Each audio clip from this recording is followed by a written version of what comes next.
2 ಥೆಸಲೋನಿಕದವರಿಗೆ ಬರೆದಂತ ಪತ್ರಿಕೆ 2ನೇ ಅಧ್ಯಾಯದ 14ನೇ ವಾಕ್ಯವನ್ನ ನಾವು ಓದುವಂತರಾಗಿರೋಣ. ನೀವು ಹೀಗೆ ರಕ್ಷಿಸಲ್ಪಟ್ಟು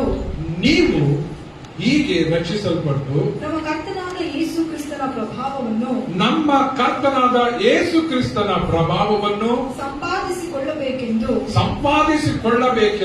ದೇವರು ನಮ್ಮ ಸುವಾರ್ತೆಯ ಮೂಲಕವಾಗಿ ನಿಮ್ಮನ್ನು ಕರೆದನು. ಕಣ್ಣುಗಳನ್ನು ಮುಚ್ಚಿ ನಾವು ಪ್ರಾರ್ಥನೆ ಮಾಡೋಣ. ಪರಲೋಕವನ್ನ ಭೂಲೋಕವನ್ನುಂಟು ಮಾಡಿದಂತ ನಮ್ಮ ಸರ್ವ ಶಕ್ತನಾದಂತ ದೇವರೇ, ಈ ವಾಕ್ಯದ ಮುಖಾಂತರವಾಗಿ ನಿನ್ನ ಜನರೊಟ್ಟಿಗೆ ಮಾತನಾಡು ಕರ್ತನೇ. ಈ ವಾಕ್ಯವು ಕೇವಲ ವಾಕ್ಯವಾಗಿರದೆ ಈ ವಾಕ್ಯವು ವ್ಯಾಖ್ಯಾನವಾಗಿ ಆ ವ್ಯಾಖ್ಯಾನವು ನಿನ್ನ ಜನರ ಹೃದಯವನ್ನ ಸ್ಪಂದಿಸಲಿ ಕರ್ತನೆ. ಅಪ್ಪ, ನಿನ್ನ ಜನರಿಗೆ ತಿಳುವಳಿಕೆಯನ್ನ ಜ್ಞಾನವನ್ನು ಉಂಟು ಮಾಡಲಿ ಕರ್ತನೆ. ವಾಕ್ಯದ ಜ್ಞಾನವನ್ನ ನಿನ್ನ ಜನರಿಗೆ ಕೊಡು ಕರ್ತನೆ. ಈ ವಾಕ್ಯದಿಂದ ಅನೇಕರಿಗೆ ಬಿಡುಗಡೆ ಉಂಟಾಗಲಿ ಕರ್ತನೆ. ಇಗೋ ಸ್ವಾಮಿ, ನನ್ನನ್ನೇ ನಾನು ತಗ್ಗಿಸುತ್ತೇನೆ ಅಪ್ಪ. ನಿನ್ನ ನಾಮವು ಮಾತ್ರ ಮಹಿಮೆಗೊಳ್ಳಲಿ ಕರ್ತನೆ. ಇಲ್ಲಿ ಕುಳಿತಿರುವ ಒಬ್ಬೊಬ್ಬರನ್ನ ಅನುಗ್ರಹಿಸುವ ಆಶೀರ್ವಾದ ಮಾಡು ಯೇಸುವಿನ ನಾಮದಲ್ಲಿ ತಂದೆ. ಹಲ್ಲೆಲೂಯಾ. ಗಟ್ಟಿಗೊಳ್ಳೋಣ. ಹಲ್ಲೆಲೂಯಾ. ಗಮನಿಸಲಿ, 2 ಥೆಸಲೋನಿಕದವರಿಗೆ ಬರೆದಂತ ಪತ್ರಿಕೆ 2ನೇ ಅಧ್ಯಾಯದ 14ನೇ ವಾಕ್ಯದಲ್ಲಿ ನಾವು ಹೀಗೆ ನೋಡ್ತೇವೆ. 2ನೇ ಅಧ್ಯಾಯದ 14ನೇ ವಾಕ್ಯದಲ್ಲಿ, ನೀವು ಹೀಗೆ ರಕ್ಷಿಸಲ್ಪಟ್ಟು ನಮ್ಮ ಕರ್ತನಾದ ಯೇಸು ಕ್ರಿಸ್ತನ ಪ್ರಭಾವವನ್ನು ಸಂಪಾದಿಸಿಕೊಳ್ಳಬೇಕೆಂದು ದೇವರು ನಮ್ಮ ಸುವಾರ್ತೆಯ ಮೂಲಕವಾಗಿ ನಿಮ್ಮನ್ನು ಕರೆದನು. ಹಲ್ಲೆಲೂಯಾ. ಇವತ್ತಿನ ನನ್ನ ಸಂದೇಶದ ಪೀಠಿಕೆ ಯೇಸು ಕ್ರಿಸ್ತನ ಪ್ರಭಾವವನ್ನು ಸಂಪಾದಿಸು. ಹಲ್ಲೆಲೂಯಾ. ಎಲ್ಲರೂ ಹೇಳ್ರಿ, ಯೇಸು ಕ್ರಿಸ್ತನ ಪ್ರಭಾವವನ್ನು ಸಂಪಾದಿಸು. ಯೇಸು ಕ್ರಿಸ್ತನ ಪ್ರಭಾವವನ್ನು ಸಂಪಾದಿಸು ಎನ್ನುವಂತ ಪೀಠಿಕೆ ಇವತ್ತಿನ ಸಂದೇಶದ ಪೀಠಿಕೆಯಾಗಿರುತ್ತೆ. ಪ್ರಿಯರೇ, ಗಮನಿಸಿರಿ, ಇಲ್ಲಿ ಅಪೊಸ್ತಲನಾದಂತ ಪೌಲನು ತಾನು ಥೆಸಲೋನಿಕದವರಿಗೆ ಅವನು ಪತ್ರಿಕೆಯನ್ನ ಬರೆಯುವಾಗ ಅದರಲ್ಲಿ 1ನೇ ಪತ್ರಿಕೆ 2ನೇ ಪತ್ರಿಕೆ ಅಂತೇಳಿ 2 ಪತ್ರಿಕೆಗಳಿದೆ. Price the lord. ಈ ಸಭೆಗೆ ಪತ್ರಿಕೆಯನ್ನ ಬರೆಯುವಾಗ ಇಲ್ಲಿ ಹೇಳುವಂತ ಮಾತು, ಕರ್ತನಾದಂತ ಯೇಸು ಕ್ರಿಸ್ತನ ಪ್ರಭಾವವನ್ನ ನೀನೇನ್ ಮಾಡಬೇಕು? ಸಂಪಾದಿಸಬೇಕು. ಹಲ್ಲೆಲೂಯಾ. ಇಲ್ಲಿ ಪ್ರಮುಖವಾಗಿ 2 ಪದಗಳನ್ನು ಉಪಯೋಗಿಸಿದ್ದಾರೆ. 1ನೇ ಪದ ಪ್ರಭಾವ, 2ನೇ ಪದ ಸಂಪಾದಿಸು. ಆಮೆನ್. ಪ್ರಿಯರೇ, ಗಮನಿಸಿರಿ, ಯೇಸು ಕ್ರಿಸ್ತನ ಪ್ರಭಾವವನ್ನ ನಾವೇನ್ ಮಾಡಬೇಕು? ಸಂಪಾದಿಸಬೇಕು, ಗಳಿಸಿಕೊಳ್ಳಬೇಕು, ಪಡೆದುಕೊಳ್ಳಬೇಕು, ಅದನ್ನ ಹೊಂದಿಕೊಳ್ಳಬೇಕು. ಹಲ್ಲೆಲೂಯಾ. ಗಟ್ಟಿಯಾಗಿ ಹೇಳಬೇಕು, ಹಲ್ಲೆಲೂಯಾ, ಹಲ್ಲೆಲೂಯಾ. ಪ್ರಿಯರೇ, ನಾನು ಆ 2 ವಿಷಯಗಳನ್ನ ಅಲ್ಪ ಕಾಲ ನಿಮ್ಮ ಮಧ್ಯದಲ್ಲಿ ಸವಿಸ್ತಾರವಾಗಿ ನಾನು ಮಾತಾಡೋದಕ್ಕೆ ಇಷ್ಟಪಡ್ತೇನೆ. ಪ್ರಿಯರೇ, ಯೇಸು ಈ ಲೋಕದಲ್ಲಿ ಇರುವಾಗ ಯೇಸು ಸ್ವಾಮಿ ಹೇಳ್ತಾ ಇರುವಂತ ಮಾತು, ನನ್ನಿಷ್ಟಕ್ಕೆ ನಾನು ಏನು ಮಾತನಾಡದೆ ತಂದೆಯಿಂದ ಹೊಂದಿದ್ದನ್ನ, ತಂದೆಯಿಂದ ಕೇಳಿದ್ದನ್ನೇ ನಾನು ನಿಮಗೆ ತಿಳಿಸುವವನಾಗಿರ್ತೇನೆ. ನನ್ನ ಚಿತ್ತ ಏನು ಅಂದ್ರೆ ತಂದೆಯ ಮಾತನ್ನ ಅಥವಾ ತಂದೆಯ ಚಿತ್ತವನ್ನ ನೆರವೇರಿಸೋದೇ ನನ್ನಿಷ್ಟವಾಗಿದೆ. ಹಾಗಾದ್ರೆ ಯೇಸು ಸ್ವಾಮಿ ಲೋಕದಲ್ಲಿರುವಾಗ ಆತನ ಇಷ್ಟಾನುಸಾರವಾಗಿ ಕಾರ್ಯಗಳನ್ನ ಮಾಡದೆ ತಂದೆಯ ಚಿತ್ತವನ್ನ ಆತನ ಈ ಲೋಕದಲ್ಲಿ ಈಡೇರಿಸಿದನು. ಪ್ರೀತಿಯ ದೇವ ಜನರೇ, ಯೇಸು ಸ್ವಾಮಿಯ ಮಕ್ಕಳಾದಂತ ನಾವುಗಳು ಈ ಲೋಕದಲ್ಲಿ ವಾಸ ಮಾಡುವಾಗ ಯೇಸು ಸ್ವಾಮಿಯ ಆ ಪ್ರಭಾವವನ್ನ ನಾವುಗಳು ಸಂಪಾದಿಸಬೇಕಾಗಿದೆ ಅನ್ನೋದನ್ನ ಅಪೊಸ್ತಲನಾದಂತ ಪೌಲನು ಈ ಪತ್ರಿಕೆಯಲ್ಲಿ ನಮಗೆ ತಿಳಿಸ್ತಾ ಇದ್ದಾರೆ. ಪ್ರೀತಿಯ ದೇವ ಜನರೇ, ಏನನ್ನಾದರೂ ನಾವು ಸಂಪಾದಿಸಬೇಕಾದ್ರೆ ಮೊದಲು ಅದಕ್ಕಾಗಿ ಪ್ರಯತ್ನ ಪಡಬೇಕು. ಪ್ರಯತ್ನ ಪಡದೆ ಸಂಪಾದನೆ ಮಾಡಕ್ಕಾಗಲ್ಲ. ಪ್ರಯತ್ನ ಪಡದೆ ಸಂಪಾದನೆ ಮಾಡಕ್ಕಾಗಲ್ಲ. ನಾವಿಲ್ಲಿ ಸಂಪಾದನೆ ಮಾಡೋದಕ್ಕೆ ಹೊರಟಿರೋದು ನಾಶನವಾದದ್ದಲ್ಲ. ನಾವು ಸಂಪಾದನೆ ಮಾಡೋದಕ್ಕೆ ಹೊರಟಿರೋದು ಯುಗ ಯುಗಾಂತರಗಳು ನಿಲ್ಲುವಂತದ್ದು, ಶಾಶ್ವತವಾದದ್ದನ್ನ ನಾವು ಸಂಪಾದನೆ ಮಾಡಬೇಕಂತ ಅಪೊಸ್ತಲನಾದಂತ ಪೌಲನು ನಮಗೆ ಹೇಳ್ತಿದ್ದಾನೆ. ಈ ಒಂದು ಸಂಪಾದನೆಯಲ್ಲಿ ಪ್ರಾಮುಖ್ಯವಾಗಿ ಇರಬೇಕಾಗಿರೋದು ಪ್ರಯತ್ನ. ಸತತ ಪ್ರಯತ್ನ ಸರ್ವ ಸಾಧನಂ ಅಂತಾರೆ. ಅಂದ್ರೆ ಮರಳಿ ಯತ್ನವ ಮಾಡು. ಹಾಗೆ ಮರಳಿ ಯತ್ನವನ್ನ ಮಾಡ್ತಾ ಇರುವಾಗ ನೀನೊಂದು ದಿನ ಸೋಲು ಕಾಣೋದಿಲ್ಲ, ಮರಳಿ ಯತ್ನ ಮಾಡಿದಂತ ವಿಷಯದಲ್ಲಿ ಜಯ ಕಾಣ್ತೀಯ. ಹಲ್ಲೆಲೂಯಾ. ಅಕ್ಕಪಕ್ಕದವ್ರಿಗೆ ಕೈ ಕೊಟ್ಟು ಹೇಳ್ರಿ, ಯೇಸು ಕ್ರಿಸ್ತನ ಪ್ರಭಾವವನ್ನ ಸಂಪಾದಿಸ್ರಿ. ಹಲ್ಲೆಲೂಯಾ. ನೀವು ಗಮನಿಸ್ರಿ, ಪ್ರಭಾವ ಎನ್ನುವಂತ ಈ ಮಾತನ್ನ ಗ್ರೀಕ್ ಭಾಷೆಯಲ್ಲಿ ಅಥವಾ ಮೂಲ ಭಾಷೆಯಲ್ಲಿ ಡೋಕ್ಸಾ ಅಂತ ಕರೀತಾರೆ. DOXA ಡೋಕ್ಸಾ ಅಂತ ಕರೀತಾರೆ. ಡೋಕ್ಸಾ ಅಂತ ಕರೆಯುವಾಗ ಈ ಒಂದು ಮಾತಿನ ಅರ್ಥ ಏನು ಅಂದ್ರೆ ಬ್ರೈಟ್ನೆಸ್. Hallelujah, hallelujah. ಬ್ರೈಟ್ನೆಸ್, ಪ್ರಕಾಶವಾಗಿರೋದು. ಹಾಗಾದ್ರೆ ನೀನು ಏನನ್ನ ಸಂಪಾದಿಸಬೇಕಂದ್ರೆ ಕತ್ತಲೆಗೆ ಅನುಗುಣವಾದದ್ದನ್ನ ನೀನು ಸಂಪಾದನೆ ಮಾಡೋದು. ನೀನು ಸಂಪಾದನೆ ಮಾಡಬೇಕಾಗಿರೋದು ಏನು? ಬೆಳಕಾಗಿರುವ ಆತನನ್ನ, ಬೆಳಕಾಗಿರುವ ಗುಣಗಳನ್ನ, ಬೆಳಕಿನಲ್ಲಿ ಇರುವವನ ಆ ಗುಣಾತಿಶಯಗಳನ್ನ ನೀನು ಕೂಡ ಹೊಂದಬೇಕು. ದೇವರ ವಾಕ್ಯ ನಾವು ಕಳೆದ ದಿನಗಳಲ್ಲಿ ಚಿಂತೆ ಮಾಡಿದ್ವಿ. ಆತನು ಎಂತವನಾಗಿದ್ದೀವೋ ನಾವು ಅಂತವರಾಗಿ ಈ ಲೋಕದಲ್ಲಿ ನಾವು ಜೀವಿಸುವವರಾಗಿದ್ದೇವೆ. ಪ್ರೀತಿಯ ದೇವ ಜನರೇ, ಇವತ್ತು ನಾನು ಕೂಗಿ ಹೇಳ್ತಾ ಇದ್ದೇನೆ, ಆ ದೇವರ ಪ್ರಕಾಶವನ್ನ ಇವತ್ತು ನೀವು ಸಂಪಾದನೆ ಮಾಡಬೇಕು. ಹಲ್ಲೆಲೂಯಾ. ಅದಕ್ಕೆ ದೇವರ ವಾಕ್ಯ ಹೇಳುತ್ತೆ, ನೀವು ಲೋಕಕ್ಕೆ ಏನಾಗಿದ್ದೀರಾ? ಬೆಳಕಾಗಿದ್ದೀರಾ, ಭೂಮಿಗೆ ಉಪ್ಪಾಗಿದ್ದೀರಾ. ಹಾಗಾದ್ರೆ ನೀವು ಲೋಕಕ್ಕೆ ಬೆಳಕಾಗಬೇಕಾದ್ರೆ ನಿನ್ನಲ್ಲಿ ಬೆಳಕು ಅನ್ನುವಂತ ಒಂದು ಶಕ್ತಿ ಅಂಶ ಇರಬೇಕು. Hello, hallelujah. ನೀನು ಲೋಕಕ್ಕೆ ಬೆಳಕು ಅಂತ ಹೇಳುವಾಗ ಬೆಳಕತಕ್ಕಂತ ಒಂದು ಸಾಂದ್ರತೆ ನಿನ್ನೊಳಗಡೆ ಇರಬೇಕು. ಬೆಳಕು ಕೊಡತಕ್ಕಂತ ಒಂದು ಸಾಂದ್ರತೆ ನಿನ್ನೊಳಗಡೆ ಇರಬೇಕು. ಬೆಳಕು ಅಂತ ಹೇಳಿ ನನ್ನ ಹತ್ರ ಕಾರ್ ಇದೆ, ಆ ಕಾರಲ್ಲಿ ನಾನು ಎಲ್ಲೂ ಹೋಗಕ್ಕಾಗಲ್ಲ. ಆದ್ರೆ ಸುಮ್ಮನೆ ಕಾರ್ ಇದೆ ಅಂತ ಹೇಳಿದ್ರೆ ಆಗಲ್ಲ. ಅದು ಕಾರ್ ಏನಾಗಬೇಕು? ಚಲಿಸಬೇಕು. Praise the lord. ಹಲ್ಲೆಲೂಯಾ. ನನ್ನ ಹತ್ರ ಪೆನ್ ಇದೆ, ಪೆನ್ ಚೆನ್ನಾಗೇ ಇದೆ, ಆದ್ರೆ ಅದು ಬರ್ದಿಲ್ಲ ಅಂದ್ರೆ ಹೆಂಗೆ? ಬರಿಬೇಕು ಪೆನ್ ಆದದ್ದು. ಸ್ತೋತ್ರ, ಸ್ತೋತ್ರ, ಸ್ತೋತ್ರ, ಸ್ತೋತ್ರ. ಹಲ್ಲೆಲೂಯಾ. ಏನೇ ಒಂದು ವಸ್ತು ಇದ್ರೆ ಅದನ್ನ ನೀವೇನ್ ಮಾಡ್ಬೇಕು? ಉಪಯೋಗಕ್ಕೆ ತರಬೇಕು. ಆ ಉಪಯೋಗಿಸುವಾಗಲೇ ಆ ವಸ್ತುವಿನ ಬೆಲೆ ಹೆಚ್ಚಾಗೋದು.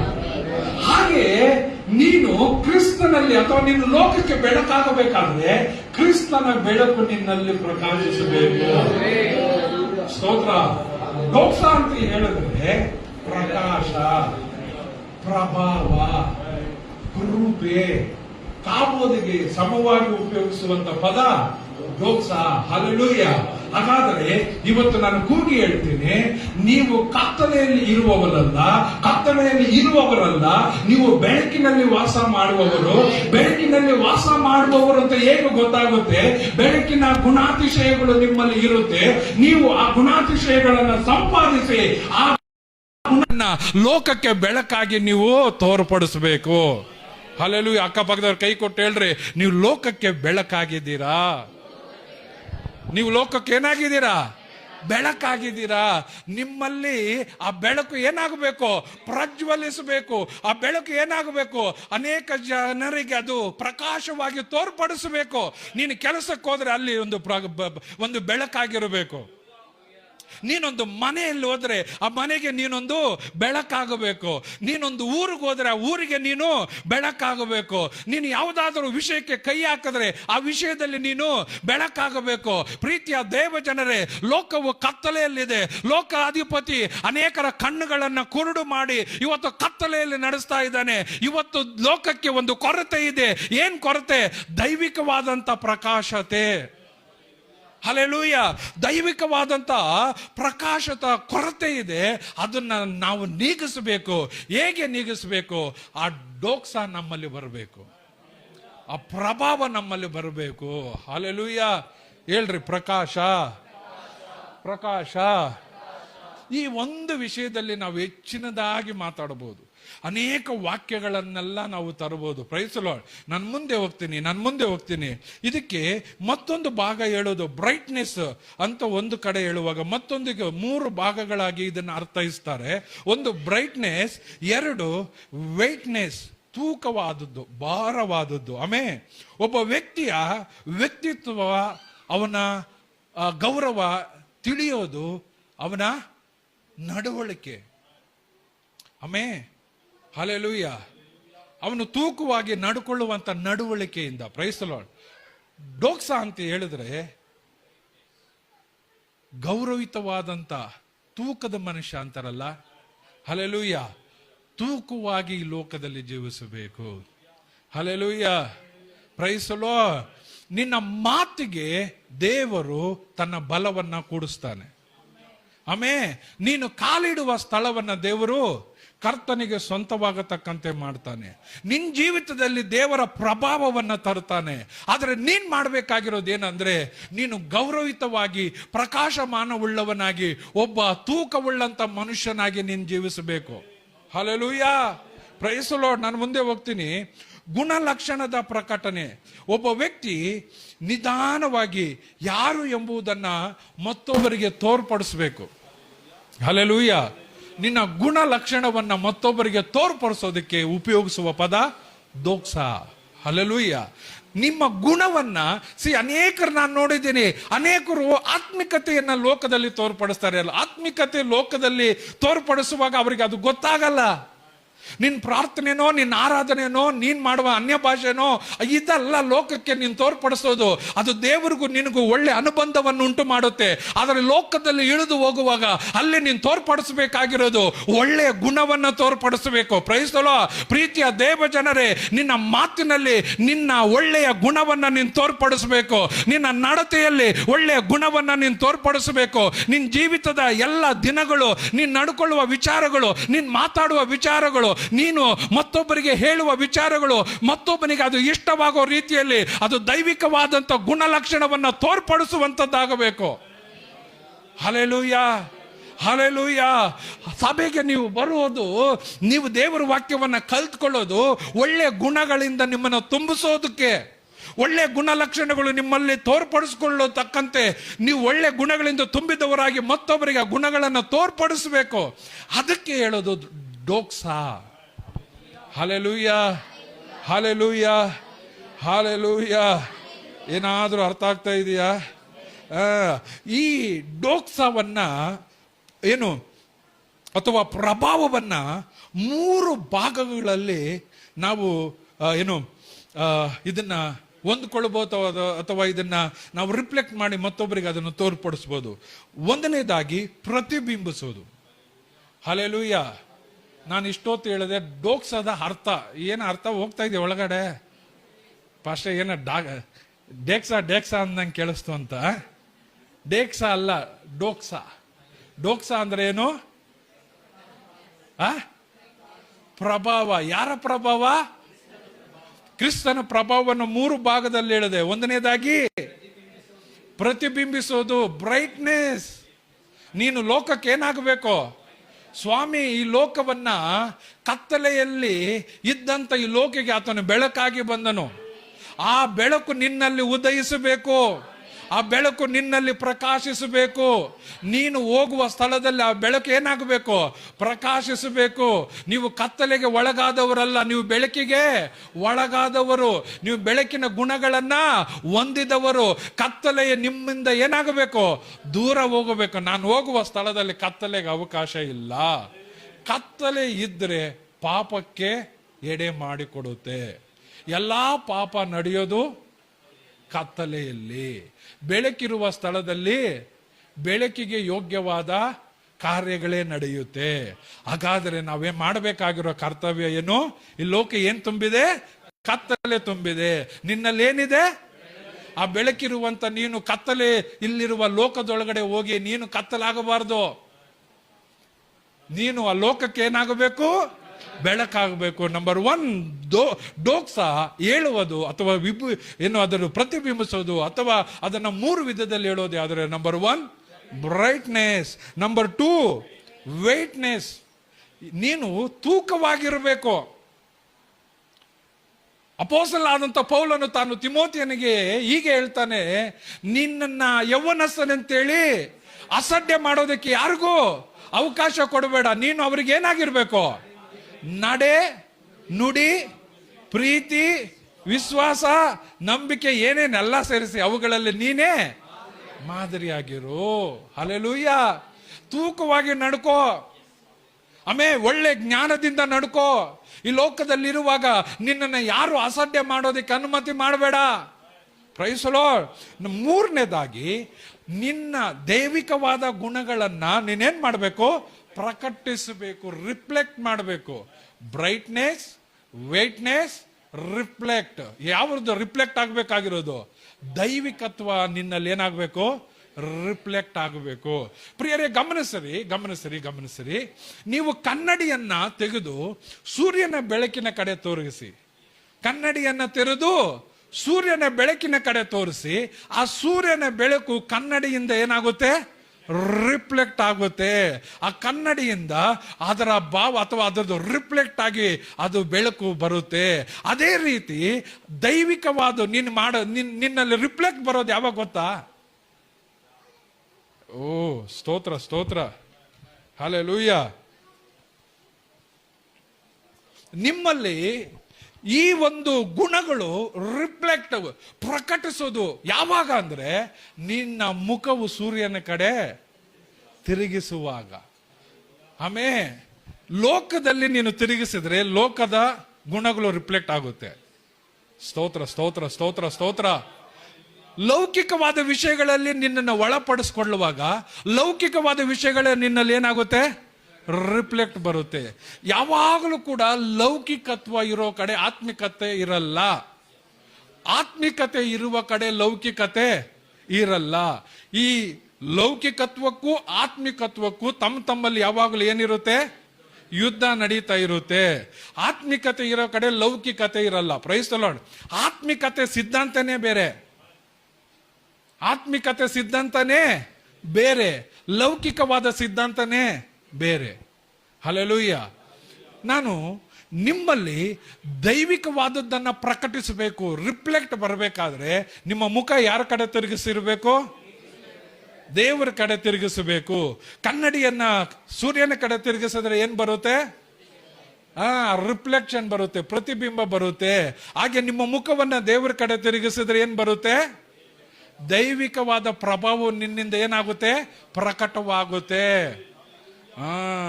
ನಿಮ್ಮ ಮುಖವನ್ನ ದೇವರ ಕಡೆ ಯಾರ ಮುಖವು ಕರ್ತನ ಮುಖವನ್ನು ನೋಡುತ್ತೋ ಅವರ ಮುಖವು ಲಜ್ಜೆಗೆ ಈಡಾಗಲ್ಲ, ಅದು ಪ್ರಕಾಶ ಹೊಂದುತ್ತೆ. ಹಲ್ಲೆಲೂಯ. ಅರ್ಥ ಆಗೋರ್ಗಾಗಿ ನಾನು ದೇವರಿಗೆ ಸ್ತೋತ್ರ ಮಾಡ್ತೀನಿ. ಹಣದ ವಿಷಯದಲ್ಲಿ ನಿನ್ನ ದೇವರ ಕಡೆ ಮುಖ ಮಾಡಬೇಕು. ನಿನ್ನ ಕುಟುಂಬದಲ್ಲಿ ದೇವರ ಕಡೆ ನೀನು ಮುಖ ಮಾಡಬೇಕು. ನಿನ್ನ ಜೀವಿತದ ಎಲ್ಲ ದಿನಗಳು ದೇವರ ಕಡೆ ಮುಖ ಮಾಡಬೇಕು. ಪ್ರೀತಿಯ ದೇವ ಜನರೇ, ನಂಬಿಗಸ್ತನು ತಾನು ಬದುಕೋದು ಯಾವುದರ ಮುಖಾಂತರ? ದೇವರು ನನಗಿದ್ದಾನೆ ಎನ್ನುವಂತ ಭರವಸೆಯ ಮುಖಾಂತರ. ಹಾಗಾಗಿರೋದ್ರಿಂದಲೇ ಇಕ್ಕಟ್ಟಿನಲ್ಲಿ ನನಗೆ ಮೊರೆ ಇಡ್ರಿ, ನಾನು ನಿಮಗೆ ಸದುತ್ತರವನ್ನ ದಯಪಾಲಿಸ್ತೇನೆ ಅಂತ ನನ್ನ ದೇವರು ಹೇಳಿರೋದು. ಪ್ರೀತಿಯ ದೇವ ಜನರೇ, ಆತನ ಮುಖ ನೋಡಿದವರ ಮುಖ ಅದು ಲಜ್ಜೆಗೀಡಾಗೋದಿಲ್ಲ, ಅದು ಪ್ರಕಾಶ ಹೊಂದುವಂತದ್ದಾಗಿದೆ. ಇವತ್ತು ಆ ಡೋಕ್ಸ ನಿನ್ನಲ್ಲಿ ಬರಬೇಕಾದ್ರೆ ನಿನಗೆ ಮುಖ್ಯವಾದಂತ ಗುಣ ಯಾವುದು ಅಂದ್ರೆ ನೀನು ಕರ್ತನನ್ನ ನೋಡುವವನಾಗಿರಬೇಕು. Hallelujah, hallelujah.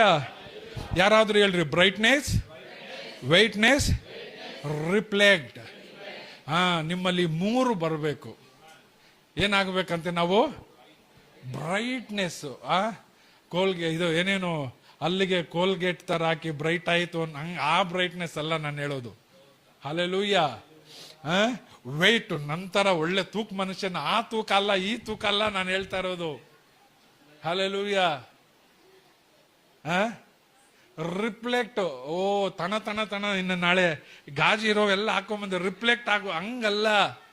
ದೈವಿಕವಾದ ಗುಣಗಳು ಯಾರಲ್ಲಿ ಈ ಪ್ರಭಾವ, ಪ್ರಕಾಶತೆ, ಬ್ರೈಟ್ನೆಸ್ ಇರುತ್ತೋ, ವೈಟ್ನೆಸ್ ಇರುತ್ತೋ, ಮತ್ತೆ ರಿಫ್ಲೆಕ್ಟ್ ಇರುತ್ತೋ, ಈ 3 ಕೂಡ ಡೋಕ್ಸವನ್ನ ವಿವರಿಸುವಂಥದ್ದು. ಹಲ್ಲೆಲೂಯ. ಇನ್ನ 3 ಇದರ ಮಾರ್ಗಗಳು, ಇದನ್ನ ಹೊಂದಿಕೊಳ್ಳುವಂತ ಮಾರ್ಗಗಳು. 1ನೇದಾಗಿ ರಿಫ್ಲೆಕ್ಷನ್, ಪ್ರತಿಬಿಂಬ ನಿನ್ನಲ್ಲಿ ಬರಬೇಕು. ನಾನು ಈಗ ಹೇಳಿದೆ ಪ್ರಭಾವ, ಅದು ಹೆಂಗೆ ಅಂತ ನಾನು ಹೇಳ್ತೀನಿ. 2 ಕೊರಿಂಥ 3:18 ಬೇಗ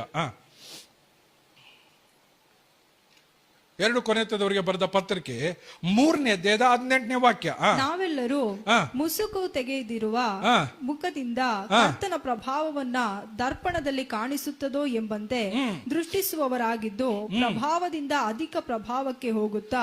ಗಮನಿಸ್ರಿ, ದರ್ಪಣದಲ್ಲಿ ಕಾಣಿಸುತ್ತದೋ ಎಂಬಂತೆ ದೃಷ್ಟಿಸುವವರಾಗಿದ್ದು ಪ್ರಭಾವದಿಂದ ಅಧಿಕ ಪ್ರಭಾವಕ್ಕೆ ಹೋಗುತ್ತಾ ಆ ಪ್ರಭಾವದ ಸ್ವರೂಪವುಳ್ಳವರೇ ಆಗುತ್ತೇವೆ. ಇದು ದೇವರಾತ್ಮನಾಗಿರುವ ಕರ್ತನ ಕೆಲಸಕ್ಕನುಸಾರವಾದುದೇ. ಹಾಗಾದ್ರೆ ಗಮನಿಸ್ರಿ, ಪ್ರಭಾವದಿಂದ ಅಧಿಕ ಪ್ರಭಾವಕ್ಕೆ ಹೋಗುತ್ತಾ ಆ ಪ್ರಭಾವದ ಸ್ವರೂಪವುಳ್ಳವರೇ ಆಗ್ತೀವಿ. ಯಾವಾಗ ನೀನು ಪ್ರಭಾವ ಅಥವಾ ರಿಫ್ಲೆಕ್ಷನ್ ಅದನ್ನೇ ನೀನು ನೋಡ್ತಾ ಇದ್ರೆ ನೀನು ಕೂಡ ಪ್ರಭಾವಕ್ಕೆ ಒಳಗಾಗ್ತೀಯಾ. Hallelujah, hallelujah.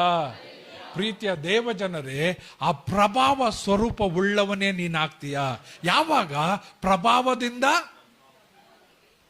ಪ್ರಭಾವದಿಂದ ಅಧಿಕ ಪ್ರಭಾವಕ್ಕೆ ಹೋಗಬೇಕು. ಸ್ತೋತ್ರ, ಸ್ತೋತ್ರ. ಇನ್ನ ಜೀವಿಸುವುದು ನೀನಲ್ಲ, ಕ್ರಿಸ್ತ ಯೇಸು ನಿನ್ನಲ್ಲಿ ಜೀವಿಸುತ್ತಾನೆ. ಹಾಗಾದ್ರೆ ಯಾರು ಜೀವಿಸ್ತಾನೋ ಅವನ ಗುಣನೇ ಬರುತ್ತೆ. ಕರೆಕ್ಟ್ ಅಲ್ವಾ? ಕರೆಕ್ಟಾ? ನಾನು ಹೇಳಿದ್ದು ಅರ್ಥ ಆಗ್ತಾ ಇದೆಯಾ? ಯಾರು ಜೀವಿಸ್ತಾನೋ ಆ ಗುಣನೇ ಬರುತ್ತೆ. ಈಗ ನಾನು ಜೀವಿಸಿದ್ರೆ ನನ್ನ ಗುಣ ಇರುತ್ತೆ, ಯೇಸು ನನ್ನಲ್ಲಿ ಜೀವಿಸಿದ್ರೆ ಯೇಸುವಿನ ಗುಣ ನನ್ನಲ್ಲಿ ಇರುತ್ತೆ. ಸ್ತೋತ್ರ, ಸ್ತೋತ್ರ. ಇವತ್ತು ಅನೇಕರ ಪ್ರಾಬ್ಲಮ್ ಏನು ಅಂದ್ರೆ, ಅವರು ಜೀವಿಸ್ತೀನಿ ನಾನು ನಿನ್ ಜೀವಿಸಲ್ಲ ಅಂತ ಹೇಳಿದವರು ಆದ್ರೆ ಜೀವಿಸೋದೇ ಇನ್ನವರು. ಹಲ್ಲೆಲೂಯಾ. ಅದಕ್ಕೆ ಯೇಸು ನಿನ್ನಲ್ಲಿ ಪ್ರಕಟಣೆ ಹೊಂದೋದಕ್ಕಾಗ್ತಾ ಇಲ್ಲ. ಪ್ರೀತಿಯ ದೇವ ಜನರೇ, ದೇವರ ವಾಕ್ಯ ಈಗ ಹೇಳ್ತಾ ಇದೆ, ನಾವೆಲ್ಲರೂ ಮುಸುಕು ತೆಗೆದಿರುವ ಮುಖದಿಂದ ಕರ್ತನ ಪ್ರಭಾವವನ್ನ ದರ್ಪಣದಲ್ಲಿ ಕಾಣಿಸುತ್ತದೋ ಎಂಬಂತೆ. ದರ್ಪಣ ಗೊತ್ತಾ? ದರ್ಪಣ. ಈ ದರ್ಪಣದಲ್ಲಿ ಏನಕ್ಕೆ ನೋಡ್ತಾರೆ? ಏನಕ್ಕೆ ನೋಡೋದು? ಇದರಲ್ಲಿ ಸಣ್ಣದಾಗಿರೋದನ್ನ ಇದರಲ್ಲಿ ನೋಡಿದ್ರೆ ದೊಡ್ಡದಾಗಿ ಕಾಣಿಸುತ್ತೆ. ನಾವೆಲ್ಲ ನಮ್ಮ ಲ್ಯಾಬ್ಗಳಲ್ಲಿ ಈ ದರ್ಪಣಗಳನ್ನು ಉಪಯೋಗಿಸ್ತೀವಿ. ಸಣ್ಣ ಸಣ್ಣದನ್ನ ನೋಡುವಾಗ ಅದನ್ನ ಗ್ರಹಿಸೋದಕ್ಕೆ ದರ್ಪಣಗಳನ್ನು ಉಪಯೋಗಿಸ್ತೀವಿ. ಮೈಕ್ರೋಸ್ಕೋಪ್ ಅಂತ ಹೇಳ್ತಾರೆ, ಇದನ್ನ ಉಪಯೋಗಿಸ್ತೀವಿ. ದೇವರು ವಾಕ್ಯ ಹೇಳುತ್ತೆ, ದೇವರು ನಮಗಿದ್ದಂತ ಮುಸುಕನ್ನು ಏನ್ ಮಾಡಿದ್ದಾನೆ? ಆತನು ತೆಗೆದಿದ್ದಾನೆ. ಕರ್ತನ ಪ್ರಭಾವವನ್ನು ನಾವೀಗ ಹೇಗೆ ನೋಡಬೇಕು? ದರ್ಪಣದಲ್ಲಿ ಕಾಣಿಸುತ್ತದೋ ಎಂಬಂತೆ ದೃಷ್ಟಿಸುವವರಾಗಿದ್ದು ಪ್ರಭಾವದಿಂದ ಅಧಿಕ ಪ್ರಭಾವಕ್ಕೆ ಹೋಗುತ್ತಾ ಆ ಪ್ರಭಾವದ ಸ್ವರೂಪದವರಂತೆ ಆಗ್ತೇವೆ. ಪ್ರಭಾವದಿಂದ ಅಧಿಕ ಪ್ರಭಾವಕ್ಕೆ ಬರಬೇಕಾದ್ರೆ ಅದನ್ನ ದರ್ಪಣದಲ್ಲಿ ಏನ್ ಮಾಡಬೇಕು? ಸ್ತೋತ್ರ, ಸ್ತೋತ್ರ. ಪ್ರಿಯರೇ ಗಮನಿಸ್ರಿ, ನಿಮ್ಮ ಯಾರಿಗೆಲ್ಲ ಕನ್ನಡಕ ಇದೆಯೋ ಅವರಿಗೆ ಶಾರ್ಟ್ ಏನ್ ಹೇಳ್ತಾರದು? ಸೈಟ್ನೆಸ್ ಇದೆ, ಶಾರ್ಟ್ ಮತ್ತೆ ಲಾಂಗ್. ಕೆಲವರಿಗೆ ಹತ್ತಿರದಲ್ಲಿರೋದು ಕಾಣಲ್ಲ, ಇನ್ನು ಕೆಲವರಿಗೆ ದೂರದಲ್ಲಿರೋದು ಕಾಣಲ್ಲ. ಅವರಿಗೆ ಈ ಕಣ್ಣನ್ನ ಪರೀಕ್ಷೆ ಮಾಡಿ ಡಾಕ್ಟರ್ ಏನ್ ಮಾಡಿರ್ತಾರೆ? ಕನ್ನಡಕ ಕೊಟ್ಟಿರ್ತಾರೆ. ಕನ್ನಡಕ ಹಾಕೊಂಡಾಗ ಅವರು ಓದೋದನ್ನ ನೋಡ್ರಿ, ಕನ್ನಡಕ ಹಾಕೊಳ್ಳದೆ ಇರುವಾಗ ಅವರು ಓದೋದನ್ನ ನೋಡ್ರಿ. ಕನ್ನಡಕ ಹಾಕೊಂಡಾಗ ಅವರಿಗೆ ಎಲ್ಲವೂ ಹೇಗೆ ಕಾಣಿಸುತ್ತೆ? ಸ್ಪಷ್ಟವಾಗಿ, ಕ್ಲಿಯರ್ ಆಗಿ ಕಾಣುತ್ತೆ. ಈ ಕನ್ನಡಕ ಹಾಕೊಂಡಿಲ್ಲ ಅಂದ್ರೆ ಅವ್ರಿಗೆ ಸ್ಪಷ್ಟವಾಗಿ ಕಾಣಲ್ಲ, ಕ್ಲಿಯರ್ ಆಗಿ ಕಾಣಲ್ಲ, ಮಂಜಾಗಿ ಕಾಣುತ್ತೆ, ಸ್ಪಷ್ಟತೆ ಇರೋದಿಲ್ಲ. ದೇವರು ಏನ್ ಹೇಳ್ತಿದ್ದಾರೆ ಅಂದ್ರೆ, ನೀವುಗಳು ಪ್ರಭಾವವನ್ನ ದರ್ಪಣದಲ್ಲಿ ನೋಡಬೇಕು. ಸ್ತೋತ್ರ, ಸ್ತೋತ್ರ, ಸ್ತೋತ್ರ. ಎಲ್ರಿಗೂ ಪ್ರಭಾವವನ್ನ ಸಂಪಾದಿಸಬೇಕು ಅಂತ ಆಸೆ, ಈ ಡೋಕ್ಸನ್ನ ಸಂಪಾದಿಸಬೇಕು ಅಂತ ಆಸೆ. ಆದ್ರೆ ಇದನ್ನ ಸಂಪಾದಿಸಬೇಕಾದ್ರೆ ನೀನು ಮೊದಲು ನಿನಗಿರುವಂತ ಮುಸುಕನ್ನ ಏನ್ ಮಾಡಬೇಕು? ಹಲ್ಲೆಲೂಯಾ. ಯೇಸುವಿನ ನಾಮದಲ್ಲಿ ಆ ಪ್ರಭಾವವನ್ನ ನೋಡೋದಿಕ್ಕೆ ಈ ಲೋಕವು ಅನೇಕರ ಮೇಲೆ ಮುಸುಕನ್ನ ಹಾಕಿದೆ. ಆ ಒಂದು ಮೂಢನಂಬಿಕೆ ಎಂಬ ಮುಸುಕನ್ನ ಯೇಸುವಿನ ನಾಮದಲ್ಲಿ ಈ ಲೋಕದಿಂದ, ಈ ಗ್ರಾಮದಿಂದ ಅದನ್ನ ನಾನು ತೆಗೀತಾ ಇದ್ದೇನೆ. ಅನೇಕರ ಕಣ್ಣುಗಳಿಗೆ ಅನೇಕದ್ದು ಕಾಣದ ಹಾಗೆ ಮುಸುಕನ್ನ ಹಾಕಿ ಅಡ್ಡ ಮಾಡಿರುವಂತ ಎಲ್ಲ ಅಡ್ಡ ಗೋಡೆಗಳನ್ನ ಇವತ್ತು ಹಗಲು ಅದನ್ನ ನಾವು ಒಡೆದಾಕ್ತಾ ಇದ್ದೇವೆ. ಜನರು ಆ ಮುಸುಕು ತೆಗೆದು ದರ್ಪಣದಲ್ಲಿ ಕಾಣತಕ್ಕಂತೆ ಪ್ರಭಾವವನ್ನ ಕಾಣಲಿ. ಹಲ್ಲೆಲೂಯಾ. ಇವತ್ತು ಯೇಸುವನ್ನ ಕಾಣೋದಿಕ್ಕೆ ಸೈತಾನನು ಬಿಡದೆ ಅನೇಕರ ಕಣ್ಣುಗಳಿಗೆ ಸೈತಾನನ್ ಏನ್ ಮಾಡಿದಾನಂತೆ? ಮುಸುಕು ಹಾಕಿದ್ದಾನೆ. ಎಂತ ಮುಸುಕು? ಮೂಢನಂಬಿಕೆ ಎಂಬ ಮುಸುಕು. ಸ್ತೋತ್ರ, ಸ್ತೋತ್ರ, ಸ್ತೋತ್ರ. ಎಂತೆಂತ ಮೂಢನಂಬಿಕೆಗಳಿದೆಯಾ? ಅಯ್ಯೋಯ್ಯೋಯ್ಯೋ, ನೀವು ಹೋಗಿ ಈ ಲೋಕದಲ್ಲಿರುವ ಮೂಢನಂಬಿಕೆಗಳ ಬಗ್ಗೆ ಸ್ವಲ್ಪ ಸ್ಟಡಿ ಮಾಡಿ. ಎಂತೆಂತ ಮೂಢನಂಬಿಕೆಗಳಿದೆ ಗೊತ್ತಾ? ಮನುಷ್ಯರನ್ನೇ ಕಡಿದು ರಕ್ತವನ್ನ ಸುರಿಸುವ ಮೂಢನಂಬಿಕೆಗಳಿದೆ. ಮೈ ಚುಚ್ಚಿಕೊಳ್ಳುವ ಮೂಢನಂಬಿಕೆಗಳು, ಏನೇನೋ ಮೂಢನಂಬಿಕೆ ಇದೆ. ಸ್ತೋತ್ರ ಸ್ತೋತ್ರ. ದೇವರ ವಾಕ್ಯ ಹೇಳುತ್ತೆ, ಈ ಪ್ರಭಾವ ನೋಡಬೇಕಾದ್ರೆ ಮೊದಲು ಮುಸುಕು ತೆಗಿಬೇಕು. ಸ್ತೋತ್ರ ಸ್ತೋತ್ರ ಸ್ತೋತ್ರ. ಲೋಕದಾಸೆ, ಕಣ್ಣಿನಾಸೆ, ಬದುಕು ಬಾಳಿನ ಎಂಬುವಂತ ಮುಸುಕು ಅದು ತೆಗೆಯಲ್ಪಡ್ಲಿ. ಹಲ್ಲೆಲೂಯ. ತೆಗೆಯುವಾಗಲೇ ನೀನು ನೋಡೋದಕ್ಕಾಗುತ್ತೆ. ನಂಬರ್ 1, ನೋಡಬೇಕಾದ್ರೆ ಅಲ್ಲ, ಇದನ್ನ ಏನ್ ಮಾಡ್ತಾ ಇರಬೇಕು? ಪ್ರಭಾವದಿಂದ ಅಧಿಕ ಪ್ರಭಾವ ಕಡೆ ಹೋಗತಕ್ಕಂತೆ ನೀನೇನ್ ಮಾಡ್ತಾ ಇರಬೇಕು? ಯಾವಾಗಲೂ ನೋಡ್ತಾನೇ ಇರಬೇಕು. ಪ್ರಿಯರೇ ಗಮನಿಸಿರಿ, ಇದು ಕೀರ್ತನೆಗಾರನ ಒಬ್ಬನು ಹೀಗೆ ಹೇಳ್ತಾನೆ, ಸ್ವಾಮಿ ನನ್ನ ಕಣ್ಣುಗಳನ್ನ ತೆರೆ, ಆಗ ನಾನು ಧರ್ಮಶಾಸ್ತ್ರದ ಅದ್ಭುತಗಳನ್ನ. ಪ್ರಿಯರೇ, ಈ ಕಣ್ಣಿಂದ ಲೋಕ ಕಾಣ್ತೀಯ, ಈ ಕಣ್ಣಿಂದ ನೀನೇನ್ ನೋಡ್ತೀಯ? ಲೋಕ ಕಾಣ್ತೀಯ. ಈ ಲೋಕವನ್ನ ಮೀರಿ ಕಾಣತಕ್ಕಂತ ಒಂದು ಆತ್ಮಿಕವಾದ ಕಣ್ಣು ನಿನಗೆ ಬೇಕು. ಹಲ್ಲೆಲೂಯ. ಈ ಆತ್ಮಿಕವಾದ ಕಣ್ಣುಳ್ಳವನೇ ಪ್ರಭಾವದಿಂದ ಅತ್ಯಧಿಕವಾದ ಪ್ರಭಾವಕ್ಕೆ ಹೋಗಿ ಆ ಪ್ರಭಾವ ಸ್ವರೂಪದವನಾಗೋದಕ್ಕೆ ಸಾಧ್ಯ. ಹಲ್ಲೆಲೂಯ. ಗಟ್ಟಿಯಾಗಿ ಹೇಳೋಣ, ಹಲ್ಲೆಲೂಯ ಹಲ್ಲೆಲೂಯ. ಫಸ್ಟ್ ಏನೋ ಒಂದು ರೀತಿ ಬೈಬಲ್ ಸ್ಟಡಿ ತರ ತಗೊಂಡ್ಬಿಟ್ರಲ್ಲ ಅಂತ ನಿಮ್ಗೆ ಅರ್ಥ ಆಗಬೇಕಿದು. Price the lord. ಪ್ರಭಾವ ಅಂದ್ರೆ ಯಾರೋ? ಕ್ರಿಸ್ತನು. ಆಮೇ. ಆತನ ನೀನು ನೋಡ್ಬೇಕಾದ್ರೆ ಮೊದಲು ನಿನ್ನ ಮುಸುಕು ತೆಗಿಬೇಕು. ಎರಡನೇದಾಗಿ ಆತನನ್ನೇ ದುಷ್ಟಿಸಬೇಕು. ಮೂರನೇದಾಗಿ ಆತನನ್ನೇ ದುಷ್ಟಿಸುತ್ತಾನೇ ಇರಬೇಕು. ಆಗ ನೀನೇನಾಗ್ತೀಯಾ? ಅರೆ ಆತನಂತೆ ಆಗ್ಬಿಡ್ತೀಯ. ಸ್ತೋತ್ರ. ಅದೇ ಹೇಳ್ತಾ ಇರೋದು, ಕರ್ತನ ಪ್ರಭಾವವನ್ನು ದರ್ಪಣದಲ್ಲಿ ಕಾಣಿಸುತ್ತದೋ ಎಂಬಂತೆ ದೃಷ್ಟಿಸುವವನಾಗಿದ್ದು ಪ್ರಭಾವದಿಂದ ಅಧಿಕ ಪ್ರಭಾವಕ್ಕೆ ಹೋಗುತ್ತಾ ಆ ಪ್ರಭಾವದ ಸ್ವರೂಪವುಳ್ಳವರೇ ಆಗುತ್ತೇವೆ. ಹಲ್ಲೆಲೂಯ. Praise the lord. ನಾನು ಸ್ವಲ್ಪ ಮುಂದೆ ಹೋಗ್ತೀನಿ. ಇದನ್ನ ಪಡ್ಕೊಳ್ಬೇಕಾದ್ರೆ ಒಂದನೇದಾಗಿ ಮುಸುಕು ತೆಗಿಬೇಕು. 2, ದರ್ಪಣದಲ್ಲಿ ನೋಡಬೇಕು. 3, ಪ್ರಭಾವದಿಂದ ಅಧಿಕ ಪ್ರಭಾವದ ಏನ್ ಮಾಡ್ತಾ ಇರಬೇಕು? ನೋಡ್ತಾನೆ ಇರಬೇಕು. ಆವಾಗ ಇದನ್ನ ನೀನು ಹೊಂದೋದು. ಸ್ತೋತ್ರ ಸ್ತೋತ್ರ ಸ್ತೋತ್ರ. ಇದಕ್ಕೆ ಅನೇಕ ರೂಪುರೇಷೆಗಳಿದೆ. ನನ್ನ ಸಮಯ ಇಲ್ಲ, ನಾನು ಮುಂದೆ ಹೋಗ್ತೀನಿ. ನಂಬರ್ 2, ನೀನು ಈ ಪ್ರಭಾವವನ್ನು ಕಾಣಬೇಕಾದ್ರೆ ಥ್ರೂ ಸಫರಿಂಗ್, ಆತನ ಕಷ್ಟಾರ್ಜಿತಗಳನ್ನ ನೀನು ಅನುಭವಿಸಬೇಕು. ರೋಮಾಪುರದವರಿಗೆ ಬರೆದ ಪತ್ರಿಕೆ 8ನೇ ಅಧ್ಯಾಯದ 18ನೇ ವಾಕ್ಯ. ನಾನು ನಿಮ್ಮೊಟ್ಟಿಗೆ ಮಾತಾಡ್ತಾ ಇರುವಂತ ವಿಷಯ ಯೇಸು ಕ್ರಿಸ್ತನ ಪ್ರಭಾವವನ್ನ ಸಂಪಾದಿಸು. ಯೇಸು ಕ್ರಿಸ್ತನ ಪ್ರಭಾವ ಅನ್ನುವಾಗ ಅದಕ್ಕೆ ಗ್ರೀಕ್ ನಲ್ಲಿ ಏನಂತ ಹೇಳಿದ್ದಾರೆ? ಡೋಕ್ಸಾವನ್ನ 3 ವಿಧದಲ್ಲಿ ಹೇಳ್ತಾರೆ. ಅದರ ಒಂದು ಬ್ರೈಟ್ನೆಸ್, ವೈಟ್ನೆಸ್, ರಿಫ್ಲೆಕ್ಟ್. ಇದನ್ನ ಹೊಂದಿಕೊಳ್ಳುವಂತ 3 ಮಾರ್ಗಗಳಲ್ಲಿ ಒಂದು ಮಾರ್ಗ ಮುಸುಕು ತೆಗಿಬೇಕು, ದರ್ಪಣದಲ್ಲಿ ನೋಡಬೇಕು, ನೋಡ್ತಾನೆ ಇರಬೇಕು. ಹಾಗೆ ನೋಡಿದ್ರೆ ನೀನೇನಾಗ್ತೀಯಾ? ಆ ಸ್ವಾರೂಪ್ಯದಂತೆ ಆಗ್ತೀಯಾ. ನಂಬರ್ 2, ನೀನು ಆತನ ಕಷ್ಟಾರ್ಜಿತಗಳಲ್ಲಿ ಪಾಲುಗಾರನಾಗಬೇಕು. ಓದೋಣ ರೋಮಾಪುರ 8:18. ನಮಗೋಸ್ಕರ ಮುಂದಿನ ಕಾಲದಲ್ಲಿ ಪ್ರತ್ಯಕ್ಷವಾಗುವ ಮಹಿಮಾ ಪದವಿಯನ್ನ ಆಲೋಚಿಸಿ ಈಗಿನ ಕಾಲದ ಕಷ್ಟಗಳು ಅಲ್ಪವೇ ಸರಿ ಎಂದೆನಿಸುತ್ತೇನೆ. ಪ್ರೀತಿಯ ದೇವ ಜನರೇ, ಆ ಮಹಿಮಾ ಪದವಿಯನ್ನ ನೀನು ಆಲೋಚನೆ ಮಾಡುವಾಗ ಇವತ್ತಿನ ಕಷ್ಟಗಳು, ಇವತ್ತಿನ ಕಣ್ಣೀರು, ಇವತ್ತಿನ ನೋವು ಅದು ಅಲ್ಪವೇ ಸರಿ ಅಂತ ನೀನು ತಿಳಿಬೇಕು. Praise the lord. ಇವತ್ತು ಅನೇಕರ ಜೀವಿತದಲ್ಲಿ ಕಷ್ಟ ಬಂದ್ರೆ ಆ ಮಹಾ ಪದವಿಯನ್ನ ಮರೆತು ಬಿಡ್ತಾರೆ. ಈ ಲೋಕದಲ್ಲಿ ಸಮಸ್ಯೆ ಬಂದ್ರೆ ಆ ಮಹಾ ಪದವಿಯನ್ನ ಮರೆತು ಬಿಡ್ತಾರೆ. ಈ ಲೋಕದಲ್ಲಿ ತೊಂದರೆ ಬಂದ್ರೆ ಆ ಮಹಾ ಪದವಿಯನ್ನ ಮರೆತು ಬಿಡ್ತಾರೆ. ಪ್ರೀತಿಯ ದೇವ ಜನರೇ, ಮನುಷ್ಯನು 70 ಬಲ ಹೆಚ್ಚಂದ್ರೆ 80 ವರ್ಷ ಬದುಕ್ತಾನೆ. ಈ ಲೋಕದಲ್ಲಿ ಹುಟ್ಟಿದ ಮನುಷ್ಯ ಸಾಯಲೇಬೇಕು. ನೀನು ಸತ್ತಾಗ ಪರಲೋಕ ರಾಜ್ಯಕ್ಕೆ ಸೇರಬೇಕು. ಅದು ದೇವರ ಉದ್ದೇಶ. ಈ ಲೋಕದಲ್ಲಿ ಟಿಕಾಣಿ ಹೊಡ್ಕೊಂಡು ಈ ಲೋಕದಲ್ಲಿ ಚಿರಂಜೀವಿಯಾಗಿ ಇರೋದಕ್ಕೆ ನಾವು ಬಂದಿಲ್ಲ, ಹಾಗೆ ಇರೋದಕ್ಕೂ ಆಗೋದಿಲ್ಲ. ಹುಟ್ಟಿದ ಮನುಷ್ಯ ಸಾಯಲೇಬೇಕು, ಸತ್ತಾಗ ನೀನು ಪರಲೋಕ ರಾಜ್ಯಕ್ಕೆ ಸೇರಬೇಕು. ಅದಕ್ಕೆ ರೋಮಾಪುರದವರಿಗೆ ಬರೆಯುವಾಗ ಅಪೊಸ್ತಲನಾದ ಪೌಲನಾಥನು ಹೀಗೆ ಹೇಳ್ತಾನೆ, ನಮಗೋಸ್ಕರ ಮುಂದಿನ ಕಾಲದಲ್ಲಿ ಪ್ರತ್ಯಕ್ಷವಾಗುವಾಗ ಆ ಮಹಿಮಾ ಪದವಿಯನ್ನು ಆಲೋಚಿಸಿ ಈಗಿನ ಕಾಲದ ಕಷ್ಟಗಳು ಅಲ್ಪವೇ ಸರಿ ಎಂದೆಣಿಸುತ್ತೇನೆ.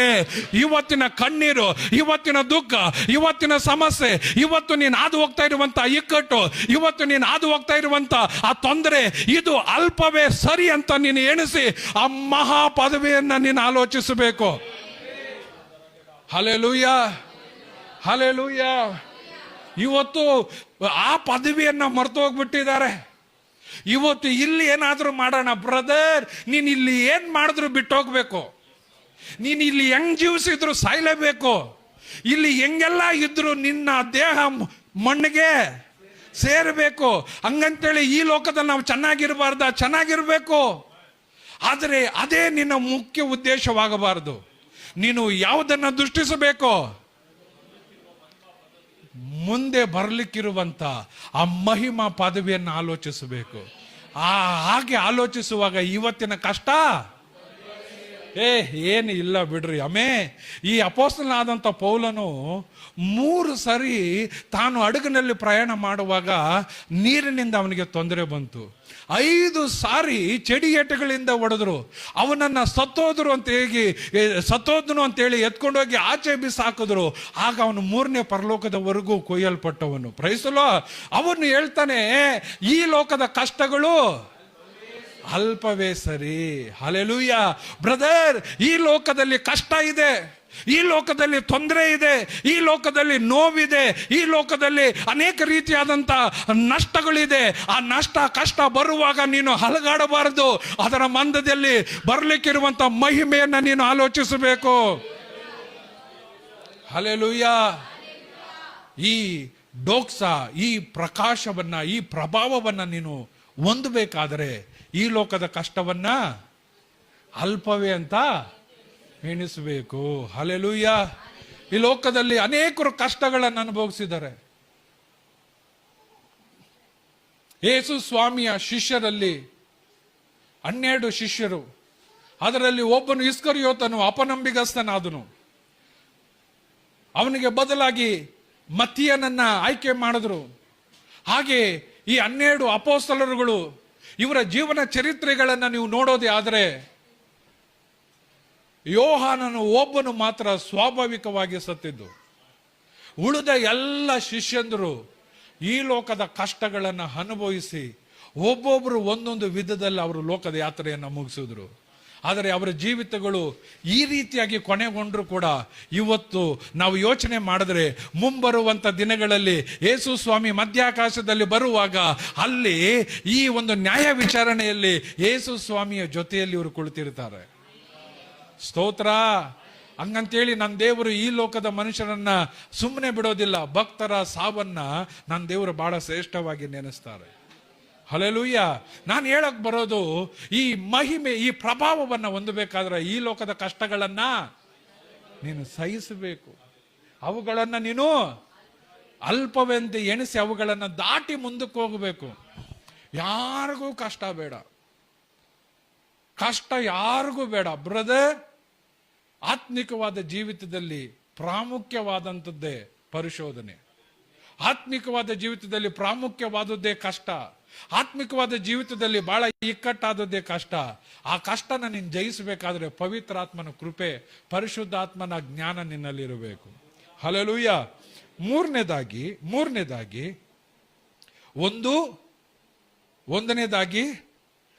ಈ ಮಾರ್ಗವನ್ನ ನೀನು ಸಂಪಾದಿಸಬೇಕಾದ್ರೆ ನಾನು ಒಂದನೇದಾಗಿ ಹೇಳಿದ್ದೆ ಏನಂತ? ಮುಸುಕು ತೆಗಿಬೇಕು, ದರ್ಪಣದಲ್ಲಿ ನೋಡಬೇಕು, ಪ್ರಭಾವದಿಂದ ಅಧಿಕ ಪ್ರಭಾವಕ್ಕೆ ಬರಬೇಕು. ನಂತರ ನಾನು ಹೇಳಿದೆ ಕಷ್ಟಗಳನ್ನ ಸಹಿಸಿಕೊಳ್ಳಬೇಕು. 5ನೇದಾಗಿ ಪವಿತ್ರಾತ್ಮನ ಕಾರ್ಯಗಳ ಮುಖಾಂತರ ಇದನ್ನ ಹೊಂದಬಹುದು. ಕೊಲೊಸ್ಸೆದವರಿಗೆ ಬರೆದ ಪತ್ರಿಕೆ 1ನೇ ಅಧ್ಯಾಯದ 27ನೇ ವಾಕ್ಯವನ್ನ ಓದುವಂತರಾಗಿರೋಣ. ಕೊಲೊಸ್ಸೆದವರಿಗೆ ಬರೆದ ಪತ್ರಿಕೆ 1ನೇ ಅಧ್ಯಾಯದ 27ನೇ ವಾಕ್ಯ. ಬೇಗ ಅನ್ಯ ಜನಗಳ ವಿಷಯವಾದ ಈ ಮರ್ಮದ ಮಹಿಮಾ ಅತಿಶಯವು ಎಷ್ಟೆಂಬುದನ್ನು ದೇವರು ತನ್ನ ಜನರಿಗೆ ತಿಳಿಸಲಿಕ್ಕೆ ಮನಸ್ಸು ಮಾಡಿಕೊಂಡನು. ಈ ಮರ್ಮವು ಏನೆಂದರೆ, ಕ್ರಿಸ್ತನು ನಿಮ್ಮಲ್ಲಿದ್ದು ಪ್ರಭಾವದ ನಿರೀಕ್ಷೆಗೆ ಆಧಾರಭೂತನಾಗಿರುವುದೇ. ಕ್ರಿಸ್ತನು ನಿಮ್ಮಲ್ಲಿದ್ದು ಆತನು ಪ್ರಭಾವದ ನಿರೀಕ್ಷೆಗೆ ಹಲ್ಲೆಲೂಯ. ಪ್ರಿಯರೇ ಗಮನಿಸ್ರಿ, ಅನ್ಯ ಜನಗಳ ವಿಷಯವಾದ ಈ ಮರ್ಮದ ಮಹಿಮಾತಿಶಯವು ಎಷ್ಟೆಂಬುದನ್ನು ದೇವರು ತನ್ನ ಜನರಿಗೆ ತಿಳಿಸಲಿಕ್ಕೆ ಮನಸ್ಸು ಮಾಡಿಕೊಂಡು, ಈ ಮರ್ಮವು ಏನು ಅಂದ್ರೆ ಕ್ರಿಸ್ತನು ನಿಮ್ಮಲ್ಲಿದ್ದು ಪ್ರಭಾವದ ನಿರೀಕ್ಷೆಗೆ ಆಧಾರಭೂತನಾಗಿರುವುದೇ. ಈ ಆಧಾರಭೂತನನ್ನ ಹರಿಬೇಕಾದರೆ ನಿನಗೆ ಪವಿತ್ರಾತ್ಮನ ಸಹಾಯ ಬೇಕು. ಹಲ್ಲೆಲೂಯ. ಪವಿತ್ರಾತ್ಮನ ಸಹಾಯ ಬೇಕು. ನಾನು ಮುಂದೆ ಹೋಗ್ತೀನಿ ಪ್ರಿಯರೇ. ಇನ್ನು ಇದನ್ನ ಸಂಪಾದಿಸಿಕೊಳ್ಬೇಕಾದ್ರೆ ಇಲ್ಲಿ ಗಮನಿಸ್ರಿ, ಸ್ವಾಧೀನ ಅಂತ ಹೇಳುವಾಗ ಇದನ್ನ ಉಪಯೋಗಿಸಿರುವಂತ ಪದ, ಇಲ್ಲಿ ಸ್ವಾಧೀನ ಅನ್ನುವಂತ ಈ ಪದಕ್ಕೆ ಉಪಯೋಗಿಸಿರುವಂತ ಪದ ಪೆರಿಪೋಸಿಸ್. ಪೆರಿಪೋಸಿಸ್ ಅಂತ ಹೇಳಿದ್ರೆ ಇದು ಕೇವಲ ಏನನ್ನೋ ಪಡೆದುಕೊಳ್ಳೋದಲ್ಲ, ಒಂದನ್ನ ತನ್ನದಾಗಿಸ್ಕೊಳ್ಳೋದು. ಹಲ್ಲೆಲೂಯ. Praise the lord. ಅಕ್ಕಪಕ್ಕದವ್ರಿಗೆ ಸ್ವಲ್ಪ ಕೈ ಕೊಡ್ರಿ. ಹಲ್ಲೆಲೂಯ ಹೇಳ್ರಿ. ಹಲ್ಲೆಲೂಯ. ನೀವು ಎಚ್ಚರವಾಗಿರ್ರಿ, ನಾನು ಎಚ್ಚರವಾಗಿರ್ತೀನಿ. Price the lord. 12:30 ಅಷ್ಟೇ ರೀ, ಯಾಕೆ ಹಿಂಗೆ ತುಗುಡಿಸ್ತೀರಾ? ಓಕೆ, ಗಮನಿಸ್ರಿ. ಇದು ಕೇವಲ ಏನನ್ನೋ ಪಡ್ಕೊಳ್ಳೋದಲ್ಲ, ಇರೋದನ್ನ ತನ್ನದಾಗಿಸ್ಕೊಳ್ಳೋದು. ಇದು ನಿಮಗೆ ಇದೆಲ್ಲ ಅರ್ಥ ಆಗಬೇಕಂದ್ರೆ ನಿಮ್ಮ ಮೈಂಡ್ 100% ಕೇಂದ್ರೀಕೃತವಾಗಿ ಗಮನಿಸಿದ್ರೆ, ಇಲ್ಲ ಅಂದ್ರೆ ಇದೆಲ್ಲ ತಲೆಗೆ ಹೋಗೋದೇ ಇಲ್ಲ. ಹಲ್ಲೆಲೂಯ. ಪರಲೋಕದ ಗುಟ್ಟುಗಳು ಎಲ್ರಿಗೂ ತಿಳಿಯಲ್ಲ. ಪರಲೋಕದ ಗುಟ್ಟುಗಳು ಯಾರಿಗೆ ತಿಳಿಯುತ್ತೆ ಅಂತೆ? ಶಿಷ್ಯರಿಗೆ ಮಾತ್ರ. ಶಿಷ್ಯತ್ವ ಇರಬೇಕು. ಯೇಸು ಸ್ವಾಮಿ ಲೋಕದಲ್ಲಿ ಮಾತಾಡುವಾಗ ಸಾಮ್ಯವಾಗಿ ಮಾತಾಡ್ತಾ ಇದ್ರು. ಶಿಷ್ಯರು ಬಂದು ಹೇಳಿದ್ರು, ಸ್ವಾಮಿ ಯಾಕೆ ಅವರಿಗೆ ಸಾಮ್ಯವಾಗಿ ಮಾತಾಡ್ತೀಯಪ್ಪ? ಅವ್ರಿಗೆ ತಿಳಿಯಲ್ಲ ಕಣ ಗುಟ್ಟುಗಳು. ನನ್ನ ಗುಟ್ಟು ತಿಳಿಯೋದು ಯಾರಿಗೆ? ನನ್ನ ಶಿಷ್ಯ ನಿಮಗೆ. ಅದಕ್ಕೆ ನಿಮ್ಮ ಹತ್ರ ನಾನು ವ್ಯಕ್ತವಾಗಿ ಮಾತಾಡ್ತೀನಿ, ಲೋಕದವರ ಹತ್ರ ಹೋಗುವಾಗ ಸಾಮ್ಯವಾಗಿ ಅವರಿಗೆ ಅರ್ಥ ಆಗಬೇಕು, ಅದಕ್ಕಾಗಿ ಮಾತಾಡ್ತೀನಿ. ಹಲ್ಲೆಲೂಯ. ಪ್ರಿಯರೇ ಗಮನಿಸ್ರಿ, ದೇವರ ವಾಕ್ಯ ಹೇಳ್ತಾ ಇದೆ, ಸಂಪಾದಿಸೋದು ಅಂತ ಹೇಳುವಾಗ ಏನನ್ನೋ ಪಡ್ಕೊಳ್ಳೋದಲ್ಲ, ಇರೋದನ್ನ ತನ್ನದಾಗಿಸ್ಕೊಳ್ಳೋದು. ಹಲ್ಲೆಲೂಯ. ಮುಂದೆ ಹೋಗ್ತೀನಿ. ಒಬ್ಬ ವ್ಯಕ್ತಿ ಅಮೂಲ್ಯವಾದ ಆಸ್ತಿಯನ್ನ ಕೊಂಡುಕೊಂಡು ಅದನ್ನು ತನ್ನ ಸ್ವಂತಕ್ಕಾಗಿ ಇಟ್ಕೊಂಡಿದ್ದಾನೆ. ದೇವರು ನಮ್ಮನ್ನು ಕ್ರಿಸ್ತನ ಮಹಿಮೆಯಿಂದ ಕರೆದು ತನಗಾಗಿ ಇಟ್ಕೊಂಡಿರೋದನ್ನ ನೀನು ಅನುಭವಿಸು ಅಂತ ಕೊಡೋದು. ಹಲ್ಲೆಲೂಯ. ಸ್ತೋತ್ರ ಸ್ತೋತ್ರ ಸ್ತೋತ್ರ. ಸಂಪಾದಿಸು ಅಂತ ಹೇಳಿದ್ರೆ ಏನನ್ನು ಪಡ್ಕೊಳ್ಳೋದಲ್ಲ, ಇರೋದನ್ನ ಹೊಂದ್ಕೊಳ್ಳೋದು, ಇರೋದನ್ನ ತನ್ನದಾಗಿಸ್ಕೊಳ್ಳೋದು. ಆಲ್ರೆಡಿ ಪ್ರಭಾವ ಇದೆ, ಆ ಪ್ರಭಾವನ ನೀನು ಸಂಪಾದಿಸಬೇಕು ಅಂತ ಹೇಳುವಾಗ, ಆ ಸಂಪಾದಿಸೋದು ಅಂದ್ರೆ ಏನೋ ಮಾಡಿ ಹಂಗಲ್ಲ, ರೆಡಿ ಇದೆ. ಅದನ್ನ ನೀನೇನ್ ಮಾಡಬೇಕು? ಆಕ್ರಮಿಸ್ಕೊಳ್ಬೇಕು, ಸ್ವಂತದ್ದು ಮಾಡ್ಕೊಳ್ಬೇಕು. ಪ್ರಿಯರೇ ಗಮನಿಸರಿ, ತಂದೆಯಿಂದ ಒಂದು ಆಸ್ತಿ ಇರುತ್ತೆ. ಆ ಆಸ್ತಿ ಮಗನಿಗೆ ಪಾಲು ಇದೆ. ಆದರೆ ಮಗನು ಏನ್ ಮಾಡಬೇಕು? ತನ್ನ ಹೆಸರಿಗೆ ಅದನ್ನ ಟ್ರಾನ್ಸ್ಫರ್ ಮಾಡ್ಕೊಳ್ಬೇಕು. ಸಂಪಾದಿಸು ಅಂದ್ರೆ ನೀನೇನ್ ಮಾಡಬೇಕು? ನೀನು ಹೋಗಿ ತಿರ್ಗಾ ಜಮೀನ ಸಂಪಾದನೆ ಮಾಡೋದಲ್ಲ, ಆಲ್ರೆಡಿ ನಿನಗಾಗಿದೆ. ಅದನ್ನ ನಿನ್ನ ಹೆಸರಿಗೆ ಏನ್ ಮಾಡಬೇಕು? ಸ್ವಾಧೀನ ಮಾಡ್ಕೊಳ್ಬೇಕು. ಹಲ್ಲೆಲೂಯ. ನಾನು ಹೇಳೋದು ಸಂಪಾದನೆ ಅನ್ನೋದಕ್ಕೆ ಇಲ್ಲಿ ಹೇಳಲ್ಪಟ್ಟಿರುವಂತ ಅರ್ಥ. ಗಮನಿಸೋಣ. 1 ಕೊರಿಂಥದವರಿಗೆ ಬರೆದ ಪತ್ರಿಕೆ 6ನೇ ಅಧ್ಯಾಯದ 20ನೇ ವಾಕ್ಯ. ಬೇಗ 6ನೇ ಅಧ್ಯಾಯದ 20ನೇ ವಾಕ್ಯ. ನೀವು ನಿಮ್ಮ ಸ್ವಂತ ಸೊತ್ತಲ್ಲ, ನೀವು ಕ್ರಯಕ್ಕೆ ಕೊಳ್ಳಲ್ಪಟ್ಟವರು. ಆದ ಕಾರಣ ನಿಮ್ಮ ದೇಹದಲ್ಲಿ ದೇವರ ಪ್ರಭಾವವನ್ನ, ನಿಮ್ಮನ್ನ ಕ್ರಯಕ್ಕೆ ದೇವರು ಕರ್ಕೊಂಡಿದ್ದಾರೆ. ಏನಕ್ಕೆ ಕರ್ಕೊಂಡಿರೋದು ಗೊತ್ತಾ? ಏನಕ್ಕೆ ಅನೇಕರು ಅನ್ಕೊಂಡಿದ್ದಾರೆ? ನನ್ನ ಕ್ರಯಕ್ಕೆ ತೆಗೆದುಕೊಂಡಿರೋದು ಏನಕ್ಕೋಸ್ಕರ? ಈ ಲೋಕದಲ್ಲಿ ನಾನು ಕಾಲರು ಇದು ಮಾಡಿ ನಾನು ಯಾರು ಗೊತ್ತಾ ಅಂತ ತೋರಿಸೋದಕ್ಕೆ, ಇಲ್ಲಾಂದ್ರೆ ಈ ಲೋಕದಲ್ಲಿರೋ ಆಸ್ತಿ ಪಾಸ್ತಿನೆಲ್ಲ ನಾನು ಕೊಟ್ಬಿಡಕ್ಕೆ. ದೇವರು ನಿನ್ನನ್ನು ಕ್ರಯಕ್ಕೆ ತಗೊಂಡಿದ್ದಾನೆ. ಏನಕ್ಕೆ ಅಂದ್ರೆ ದೇವರ ಪ್ರಭಾವವನ್ನ ನಿನ್ನಲ್ಲಿ, ದೇವರ ಪ್ರಭಾವನ ನಿನ್ನ ಮುಖಾಂತರ ಏನ್ ಮಾಡ್ಬೇಕು? ದೇವರು ಪ್ರಕಾಶ ಪಡಿಸ್ಬೇಕು. ಹಲ್ಲೆಲೂಯಾ. ಆದ್ರೆ ನಾವೇನ್ ಮಾಡ್ತೀವಿ? ನಮ್ಮನ್ನ ಪ್ರಕಾಶ ಪಡಿಸ್ಕೊಳ್ತೀವಿ. ನಮ್ಮ ಗುಂಪಿನವ್ರನ್ನ, ನಮ್ಮ ಮನೆತನದವ್ರನ್ನ, ನಮಗೆ ಸಂಬಂಧಪಟ್ಟಿರೋದನ್ನ ನಾವೇನ್ ಮಾಡ್ತೀವಿ? ಪ್ರಕಾಶ ಪಡಿಸ್ಕೊಳ್ತೀವಿ. ನೋ, ದೇವ್ರು ಇಚ್ಛೆ ಪಡೋದೇನಂದ್ರೆ ನೀನು ನಿನ್ನ ಸ್ವಂತ ಸೊತ್ತಲ್ಲ, ನಾನು ನಿನ್ನನ್ನು ಏನ್ ಮಾಡಿದ್ದೀನಿ? ಕ್ರಯಕ್ಕೆ ತಗೊಂಡಿದ್ದೀನಿ. ಏನು ಕ್ರಯಕ್ಕೆ ತಗೊಂಡಿದ್ದು? ನೀನ್ ಯಾರು ಅಂತ ತೋರಿಸೋದಕ್ಕಲ್ಲ, ಲೋಕಕ್ಕೆ ನೀನ್ ಯಾರು ಅಂತ ತೋರಿಸೋದಕ್ಕಲ್ಲ, ನನ್ನ ಪ್ರಭಾವವನ್ನ ನಿನ್ನಲ್ಲಿ ಪ್ರಕಾಶ ಪಡಿಸೋದಿಕ್ಕೆ. ಸ್ತೋತ್ರ ಸ್ತೋತ್ರ ಸ್ತೋತ್ರ. ಪ್ರೀತಿಯ ದೇವ ಜನರೇ, ಇವತ್ತು ದೇವರು ಹುಡುಕ್ತಾ ಇದ್ದಾರೆ. ನಾನು ಕ್ರಯಕ್ಕೆ ತಗೊಳ್ಪಟ್ಟಂತ ವ್ಯಕ್ತಿಗಳು ನನ್ನ ಪ್ರಭಾವವನ್ನು ತೋರ್ಪಡಿಸೋದಿಕ್ಕೆ ಯೋಗ್ಯರ ಅಂತೇಳಿ ಇವತ್ತಿದರ ಮಧ್ಯದಲ್ಲಿ ದೇವರು ಹುಡುಕ್ತಾ ಇದ್ದಾನೆ. ನೀನೇನಾದ್ರೂ ಹೌದು ಸ್ವಾಮಿ, ನಾನು ಕರ್ತನೆ ನಿನಗೆ ಒಪ್ಪಿಸಿಕೊಡ್ತೇನೆ, ನಾನು ಕ್ರಯಕ್ಕೆ ನಾನು ಮಾರಲ್ಪಟ್ಟವನಂತ ನಾನು ನಂಬುತ್ತೇನೆ, ಇನ್ನು ಜೀವಿಸೋದು ನಾನಲ್ಲ ನೀನ್ ನನ್ನಲ್ಲಿ ಜೀವಿಸ್ತೀಯ ಅಂತ ನಾನು ನಂಬುತ್ತೇನೆ ಅಂತೇಳಿ ಪೂರ್ಣವಾಗಿ ನೀನ್ ದೇವರಿಗೆ ಒಳಪಡೋದೇ ಆದ್ರೆ ಇವತ್ತು ದೇವರು ಹೇಳುವಂತ ಮಾತು, ನನ್ನ ಪ್ರಭಾವವನ್ನ ನಿನ್ನ ಮುಖಾಂತರ ನಾನು ಪ್ರಕಾಶ ಪಡಿಸ್ತೇನೆ. ಓ ಹಲ್ಲೆಲೂಯ. ಯೇಸುವಿನ ಅದ್ಭುತ ಕಾರ್ಯಗಳು ಇವತ್ತು ನಿನ್ನ ಮುಖಾಂತರ ನನ್ನ ದೇವರು ಮಾಡೋದಕ್ಕೆ ಸಿದ್ಧನಾಗಿದ್ದಾನೆ. ಈ ಲೋಕದಲ್ಲಿ ಯೇಸು ಏನ್ ಮಾಡಿದ್ರು ಅದೇ ಕಾರ್ಯಗಳನ್ನ ನಿನ್ನ ಮುಖಾಂತರವಾಗಿ ನನ್ನ ದೇವರು ಮುಂದುವರಿಸಿಕೊಂಡು ಹೋಗೋದಿಕ್ಕೆ ಆತನು ಇಚ್ಛೆ ಪಡುವವನಾಗಿರ್ತಾನೆ. ಕಾರಣ ಏನು ಅಂದ್ರೆ ನೀನು ನಿನ್ನ ಸ್ವಂತ ಸೊತ್ತಲ್ಲ, ನಿನ್ನನ್ನು ನನ್ನ ದೇವರು ಏನ್ ಮಾಡಿದ್ದಾರೆ? ಕ್ರಯಕ್ಕೆ ತೆಗೆದುಕೊಂಡಿದ್ದೇನೆ. ಏನ್ ಕ್ರಯ ಕೊಟ್ಟಿರೋದು? ತನ್ನ ರಕ್ತವನ್ನೇ ದಾನವಾಗಿ ಕೊಟ್ಟು ಅಥವಾ ಕ್ರಯವಾಗಿ ಕೊಟ್ಟು ಕೊಂಡುಕೊಂಡಿದ್ದಾನೆ. ಕೊಂಡುಕೊಂಡಂತ ನಿನ್ನಿಂದ ದೇವರ ಅಪೇಕ್ಷೆ ಪಡೋದು ಏನು? ಆತನ ಪ್ರಭಾವ ನಿನ್ನ ಮುಖಾಂತರ ಆತನ ಪ್ರಭಾವ ನಿನ್ನ ಮುಖಾಂತರ ಏನಾಗಬೇಕು? ಪ್ರಕಾಶಿಸಬೇಕು. ಹಲ್ಲೆಲೂಯಾ. ಎರಡನೇದಾಗಿ ಸಂಪೂರ್ಣ ಸ್ವಾಧೀನ. ಮೊದಲನೇದು ನಾನು ಹೇಳಿದ್ದು, ಇದನ್ನ ಅರ್ಥೈಸುವಂತ 3 ವಿಧದಲ್ಲಿ ಸಂಪಾದಿಸುವಂತ ಹೇಳಿದ್ರೆ ಸಂಪೂರ್ಣ ಸ್ವಾಧೀನ ಮಾಡ್ಕೋ. ನಂಬರ್ 2, ಜಾಗರೂಕತೆಯಿಂದ ಸಂರಕ್ಷಿಸುವುದು. ಸಂಪಾದಿಸುವುದು ಅಂತ ಹೇಳಿದ್ರೆ ಏನ್ ಮಾಡ್ಬೇಕು? ಅದನ್ನ ನೀನು ಜಾಗರೂಕತೆಯಿಂದ ಏನ್ ಮಾಡಬೇಕು? ಸಂರಕ್ಷಿಸಬೇಕು. ನೀವು ಗಮನಿಸ್ರಿ, ಈ ಪ್ಯಾಕಿಂಗ್ ಬರುವಾಗ ಅದರಲ್ಲಿ ಸಣ್ಣದು ಒಂದು ಪ್ಯಾಕ್, ಅದು ಕೆಡದೆ ಇದ್ದಂಗೆ ಹಾಕಿರ್ತಾರೆ. ಏನಾದ್ರೂ ಎಲೆಕ್ಟ್ರಾನಿಕ್ಸ್ ಈ ಗೂಡ್ಸ್ ಇದೆಲ್ಲ ತರಿಸುವಾಗ ಅದರಲ್ಲಿ ಒಂದು ಸಣ್ಣ ಪ್ಯಾಕ್, ಆ ಎಲೆಕ್ಟ್ರಾನಿಕ್ಸ್ ಐಟಮ್ಸ್ ಕೆಟ್ಟೋಗಬಾರದು ಅಂತ ಹಾಕಿರ್ತಾರೆ. ಅದು ಹಾಕುವ ಉದ್ದೇಶ ಯಾವುದೇ ಇಲಿ, ಯಾವುದೇ ಸಣ್ಣ ಸಣ್ಣ ಪ್ರಾಣಿ ಅದ್ರ ಒಳಗಡೆ ಹೋಗಿ ಅದನ್ನ ಕೆಡಿಸಬಾರದು ಅಂತ, ಅದನ್ನ ಸಂರಕ್ಷಿಸೋದು. ಸಂಪಾದಿಸೋದು ಅಂದ್ರೆ ಒಂದನೇದಾಗಿ ಸಂಪೂರ್ಣವಾಗಿ ಸ್ವಾಧೀನ ಮಾಡ್ಕೊಳ್ಳೋದು. ನಂಬರ್ 2, ಸಂಪಾದಿಸೋದು ಅಂತ ಹೇಳಿದ್ರೆ ಅದರ ಅರ್ಥ ಏನು ಅಂತ? ಜಾಗೃತವಾಗಿ ಸಂರಕ್ಷಿಸೋದು. ಇಬ್ರಿಯರಿಗೆ ಬರೆದಂತ ಪತ್ರಿಕೆ 10:39.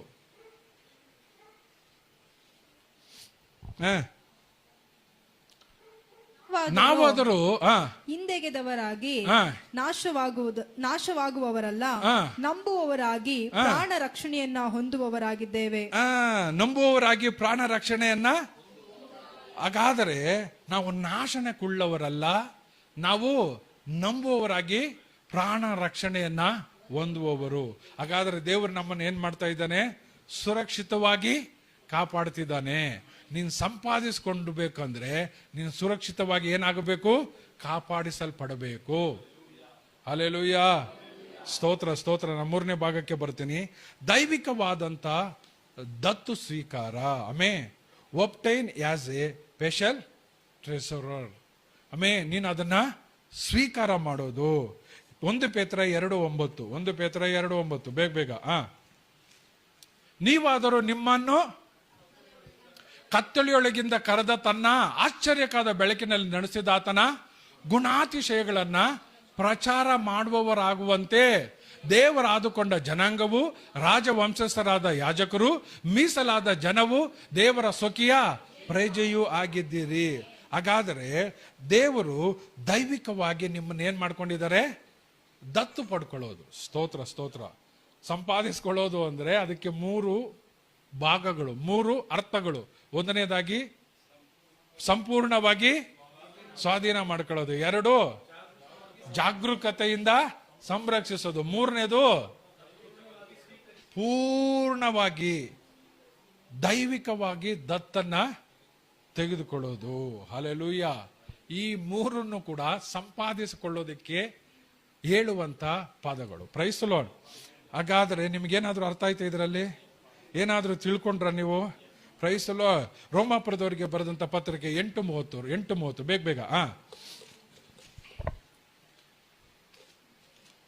8:30 ರೋಮಾಪುರ 8:30. ಯಾರನ್ನು ಮೊದಲು ನೇಮಿಸಿದನೋ ಅವರನ್ನು ಕರೆದನು, ಯಾರನ್ನು ಕರೆದನೋ ಅವರನ್ನು ನೀತಿವಂತರೆಂದು ನಿರ್ಣಯಿಸಿದನು, ಯಾರನ್ನು ನೀತಿವಂತರೆಂದು ನಿರ್ಣಯಿಸಿದನೋ ಅವನನ್ನು ಮಹಿಮಾ ಪದವಿಗೆ ಸೇರಿಸಿದನು. ಹಲ್ಲೆಲೂಯ. ಪ್ರೀತಿಯ ದೇವ ಜನರೇ, ಈ ಪ್ರಭಾವವನ್ನ ನೀನು ಹೊಂದಬೇಕು ಅಂದ್ರೆ, ಆ ಮಹಿಮಾ ಪದವಿಯನ್ನ ನೀನು ಸೇರಬೇಕಾದ್ರೆ ನೀನೇನಾಗಬೇಕು?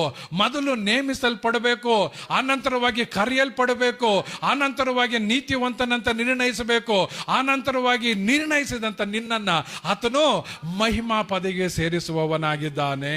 ಹಲ್ಲೆಲೂಯ. ಇವತ್ತು ಅನೇಕರು ಕರೆಯಲ್ಪಟ್ಟಿದ್ದೀರಾ, ಕರೆಯಲ್ಪಟ್ಟಂತ ನೀನು ನೇಮಿಸಲ್ಪಡಬೇಕು. ನೇಮಿಸಲ್ಪಟ್ಟಿದ್ದೀರಾ, ನಂತರ ನಿನ್ನನ್ನು ಕರೆಯಲ್ಪಡುತ್ತೆ. ಕರೆಯಲ್ಪಟ್ಟಂತ ನೀನ್ ಏನಾಗಬೇಕು? ನೀತಿವಂತನಾಗಬೇಕು. ಈ ಪ್ರಭಾವವನ್ನು ಹೊಂದಬೇಕಾದ್ರೆ ಏನ್ ಮಾಡಬೇಕು ಅಂತ ನೀನು? ದೇವರು ಎಲ್ಲರನ್ನ ಕರೆದಿದ್ದಾರೆ. ಹಲ್ಲೆಲೂಯ. ಎಲ್ಲರನ್ನು ತಾಯಿಯ ಗರ್ಭದಲ್ಲೇ ಆರಿಸ್ಕೊಂಡು ನೇಮಿಸಿದ್ದಾರೆ. ಆ ನಂತರವಾಗಿ ನಿನ್ನನ್ನು ಏನ್ ಮಾಡಿದ್ದಾನೆ? ಕರೆದಿದ್ದಾನೆ. ಕರೆದ ನಂತರ ನೀನೇನಾಗಬೇಕು? ಈ ಪ್ರೋಸೆಸ್ ಅಲ್ಲಿ ಅನೇಕರು ಬಿದ್ದೋಗ್ತಾರೆ. ನೀತಿವಂತರಾಗುವವರನ್ನೇ ನನ್ನ ದೇವರು ಮಹಿಮಾ ಪದವಿಗೆ ಸೇರಿಸೋದು. Hallelujah. Praise the lord. Amen. 1 ಪೇತ್ರ 5:10 ಬೇಗ ಮುಂದೆ ಹೋಗೋಣ.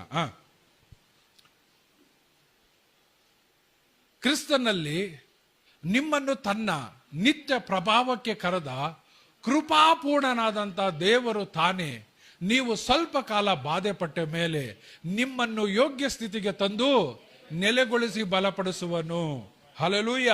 ಪ್ರಿಯರೇ, ಸ್ವಲ್ಪ ಕಾಲ ಬಾಧೆ ಪಟ್ಟು ಆನಂತರ ನಿಮ್ಮನ್ನು ಯೋಗ್ಯ ಸ್ಥಿತಿಗೆ ತಂದು ನೆಲೆಗೊಳಿಸುವನು.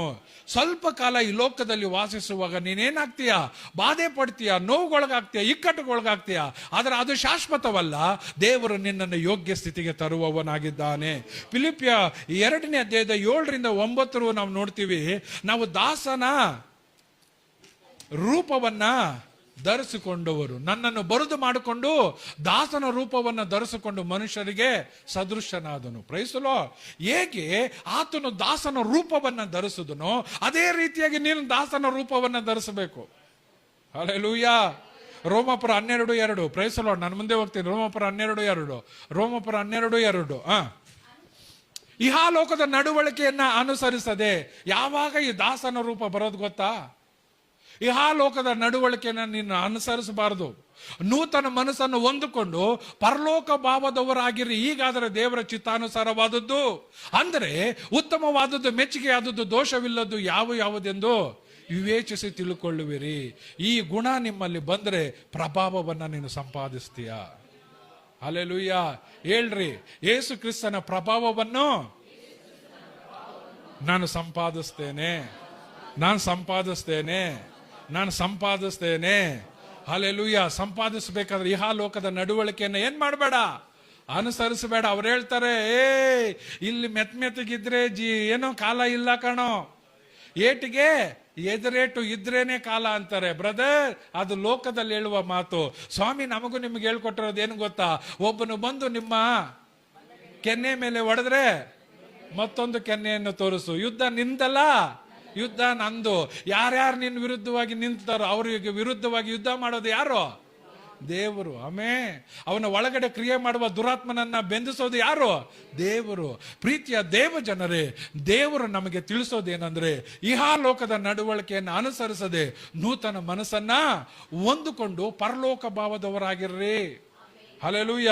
ಯೋಹಾನ 15:5 ನೀವುಗಳು ಏನ್ ಮಾಡ್ಬೇಕು? ಹೆಚ್ಚಿನ ಫಲ ಕೊಡಬೇಕಾದ್ರೆ ಯೋಹಾನ 15:5 ನಾನು ದ್ರಾಕ್ಷಿ ಬಳ್ಳಿ, ನೀವು ಕೊಂಬೆಗಳು, ಒಬ್ಬನು ನನ್ನಲ್ಲಿಯೂ ನಾನು ಅವನಲ್ಲಿ ನೆಲೆಗೊಂಡ್ರೆ ಅವನೇ. ನೀವು ನನ್ನನ್ನು ಬಿಟ್ಟು ಏನು? ನಾನು ಇನ್ನೊಂದು ವಿಶ್ವಾಸಿಗಳಿಗೆ ಒಂದು ಮನವರಿಕೆ ಮಾಡಲ. ಯೇಸು ಸ್ವಾಮಿನ ನೀವು ಅರ್ಥ ದೇವರ ಸಭೆಗೆ ಬಂದ ಮೇಲೆ ವಾಕ್ಯನ ಬಿಟ್ಟು ನೀವು ಏನ್ ಮಾಡಿದ್ರು ನೀವು ಸಕ್ಸಸ್ ಆಗಲ್ಲ. ನೀವು ತಿಪ್ಪರ್ಲಾಗ ಹಾಕ್ರಿ, ನೀವು ಬೇಕಾದ್ರೆ ಏನೇನೋ ನಿಮ್ಮ ಟ್ಯಾಲೆಂಟ್ ಎಲ್ಲ ಉಪಯೋಗಿಸಿ, ಈ ವಾಕ್ಯನ ಬಿಟ್ಟು ನೀನು ಏನ್ ಮಾಡಿದ್ರು ಸಕ್ಸಸ್ ಬರಲ್ಲ. ನನ್ನ ಸಕ್ಸಸ್ ಈ ವಾಕ್ಯದಿಂದಲೇ. ಹಲ್ಲೆಲೂಯ. ಎದ್ದು ನಿಂತ್ಕೊಳ್ಳೋಣ, ಪ್ರಾರ್ಥನೆ ಮಾಡ್ರಿ. ಕರ್ತನೆ, ನಿನ್ನ ಪ್ರಭಾವವನ್ನು ನಾನು ಸಂಪಾದಿಸಬೇಕು. ಕಣ್ಣು ಮುಚ್ಚಿ ನಾವು ಪ್ರಾರ್ಥನೆ ಮಾಡೋಣ. ಓ ರಾಕಾಬಲ್ ಅದುನೇ ಶಂಬಲೆ ಅಪೋಸ್ತಲನಾದಂತ ಪೌಲನು ತಾನು ಈ ಪ್ರಭಾವವನ್ನು ಸಂಪಾದನೆ ಮಾಡಿಕೊಳ್ಳುವುದಕ್ಕಾಗಿ ತನ್ನನ್ನೇ ತಾನು ಬರೆದು ಮಾಡಿಕೊಂಡನು. ಈ ಲೋಕದಲ್ಲಿರುವುದೆಲ್ಲವೂ ನಶ್ವರ ಅಂತ ಹೇಳೋದನು. ಈ ಲೋಕದ ಎಲ್ಲ ಕಾರ್ಯಗಳನ್ನ ಕಸವು ಕಡ್ಡಿ ಅಂತ ಎಣಿಸಿದನು. ಅವನು ಪ್ರಭಾವವನ್ನು ಸಂಪಾದಿಸಿದನು. ಪ್ರೀತಿಯ ದೇವ ಜನರೇ, ಇವತ್ತಿದ್ರ ಒಳಗಡೆ ನಿಂತಿರುವಂತ ನೀನು ಲೋಕವನ್ನ ಸಂಪಾದನೆ ಮಾಡೋದಕ್ಕಲ್ಲ ಓಡಬೇಕಾಗಿರೋದು. ಲೋಕದಲ್ಲಿ ಸ್ಥಾನಮಾನಗಳನ್ನು ಗಳಿಸೋದಕ್ಕಲ್ಲ ಓಡಬೇಕಾಗಿರೋದು. ಲೋಕದಲ್ಲಿ ಏನೋ ನೀನು ತಿಳ್ಕೊಂಡು ಲೋಕವನ್ನ ನೀನು ಹರಿಯೋದಕ್ಕಲ್ಲ ಓಡಬೇಕಾಗಿರೋದು. ಲೋಕದಲ್ಲಿ ತುಂಬಿರುವ ಆ ಕತ್ತಲೆಯನ್ನ ಬೇರ್ಪಡಿಸಿ ಬೆಳಕನ್ನ ಪ್ರಜ್ವಲಿಸೋದಕ್ಕೆ ನೀನು ಈ ಲೋಕದಲ್ಲಿ ದೇವರು ನಿನ್ನನ್ನು ಇಟ್ಟಿರೋದು. ನೀನು ನಿನ್ನ ಸ್ವಂತ ಸೊತ್ತಲ್ಲ, ದೇವರ ಸೊತ್ತು. ನೀನು ನಿನ್ನಲ್ಲಿ ದೇವರ ಪ್ರಭಾವ ಪ್ರಕಾಶಿಸಬೇಕು. ಕಣ್ಣುಗಳು ಮುಚ್ಚಿ ಪ್ರಾರ್ಥನೆ ಮಾಡ್ರಿ. ದೇವ, ನನ್ನಲ್ಲಿ ಆ ಒಂದು ಪ್ರಭಾವವು ಬರಲಿ ಕರ್ತನೆ. ಅಪ್ಪ, ಯೇಸು ಕ್ರಿಸ್ತನ ಪ್ರಭಾವವನ್ನ ನಾನು ಸಂಪಾದಿಸೋದಕ್ಕೆ ಸಹಾಯ ಮಾಡು ಅಂತೇಳಿ ಕಣ್ಣುಗಳು ಮುಚ್ಚಿ ಪ್ರಾರ್ಥನೆ ಮಾಡ್ರಿ. ಓ ರಿಖಬಲ ಶರಬಲ ಬಲದುನೆ ಅದ್ದುನೆ ಮನಚೆ ಮನಗನಾದ ರಬಲದ್ದುನೆ. ಇವತ್ತು ಈ ಪ್ರಭಾವ ಯಾರ ಮೇಲಾದರೂ ಬಂದ್ರೆ ಆ ಪ್ರಭಾವ ಉಳ್ಳವನು ನಡೆದು ಹೋದ್ರೆ ಸಾಕು, ಅಲ್ಲಿ ರೋಗಿಗಳು ಸೌಖ್ಯವಾಗ್ತಾರೆ. ಆ ಪ್ರಭಾವ ಉಳ್ಳವನು ಯಾರ ಮೇಲಾದರೂ ಕೈ ಇಟ್ರೆ ಸಾಕು, ಆ ರೋಗಿ ಸೌಖ್ಯವಾಗ್ತಾನೆ. ಆ ಪ್ರಭಾವ ಉಳ್ಳವನು ಒಂದು ಮಾತು ಹೇಳಿದ್ರೆ ಸಾಕು, ಅದು ನೆರವೇರುವಂತದ್ದಾಗಿದೆ. ಇವತ್ತು ನೀನು ಈ ಲೋಕದಲ್ಲಿ ಯೇಸು ಕ್ರಿಸ್ತನ ಆ ಪ್ರಕಾಶವನ್ನ, ಆ ಪ್ರಭಾವವನ್ನ ತೋರ್ಪಡಿಸಬೇಕಾಗಿರೋದ್ರಿಂದ ಒಂದು ನಿಮಿಷ ಶಬ್ದ ತೆಗೆದು ಪ್ರಾರ್ಥನೆ ಮಾಡು. ನಂಬುವವನ ಒಳಗಡೆಯಿಂದ ಈ ಸೂಚಕ ಕಾರ್ಯಗಳು ನಡೆಯುವಂತದ್ದಾಗಿದೆ. ಅವನು ಅವುಗಳನ್ನ, ಚೇಳುಗಳನ್ನ, ವೈರ್ಯ ಬಲಗಳನ್ನ ಅವನು ತುಳಿಯುವವನಾಗಿದ್ದಾನೆ. ದೆವ್ವಗಳನ್ನ ಅವನು ಓಡಿಸುವವನಾಗಿದ್ದಾನೆ. ವಿಷದ ಪದಾರ್ಥಗಳೇನಾದರೂ ತಿಂದ್ರು ಅವನಿಗೇನು ಸಂಭವಿಸೋದಿಲ್ಲ. ಪ್ರೀತಿಯ ದೇವ ಜನರೇ, ಈ ಪ್ರಭಾವ ನಿನ್ನಲ್ಲಿ ಬಂದ್ರೆ ನೀನು ಮಾರ್ಪಡುವವನಾಗಿರ್ತೀಯ. ನಿನ್ನ ಜೀವಿತ ಅದು ಮಾರ್ಪಡುತ್ತೆ, ನಿನ್ನ ಮಾತು ಅದು ಮಾರ್ಪಡುತ್ತೆ, ನಿನ್ನ ನೋಟ ಮಾರ್ಪಡುತ್ತೆ, ನಿನ್ನ ಬದುಕು ಮಾರ್ಪಡುತ್ತೆ. ಯೇಸುವಿನ ನಾಮದಲ್ಲಿ ನಿನ್ನ ಜೀವಿತ ಇವತ್ತು ಮಾರ್ಪಡಲಿ. ಆ ಪ್ರಭಾವ ನನ್ನಲ್ಲಿ ಬರಲಿ, ಆ ಪ್ರಭಾವ ನನ್ನಲ್ಲಿ ಬರಲಿ ಅಂತೇಳಿ ಪ್ರಾರ್ಥಿಸ್ರಿ. ಅಪ್ಪ, ನನ್ನ ಸ್ವಭಾವ ಬದಲಾಗಬೇಕು. ಯೇಸುವಿನ ಸ್ವಭಾವ ನನ್ನಲ್ಲಿ ಬರಬೇಕು. ನನ್ನ ನೋಟ ಬದಲಾಗಬೇಕು. ಆ ಯೇಸುವಿನ ನೋಟ ನನ್ನಲ್ಲಿ ಬರಬೇಕು. ಕರ್ತನೇ, ನನ್ನ ಚಿಂತೆ ಬದಲಾಗಬೇಕು. ಯೇಸುವಿನ ಚಿಂತೆ ನನ್ನಲ್ಲಿ ಬರಬೇಕು.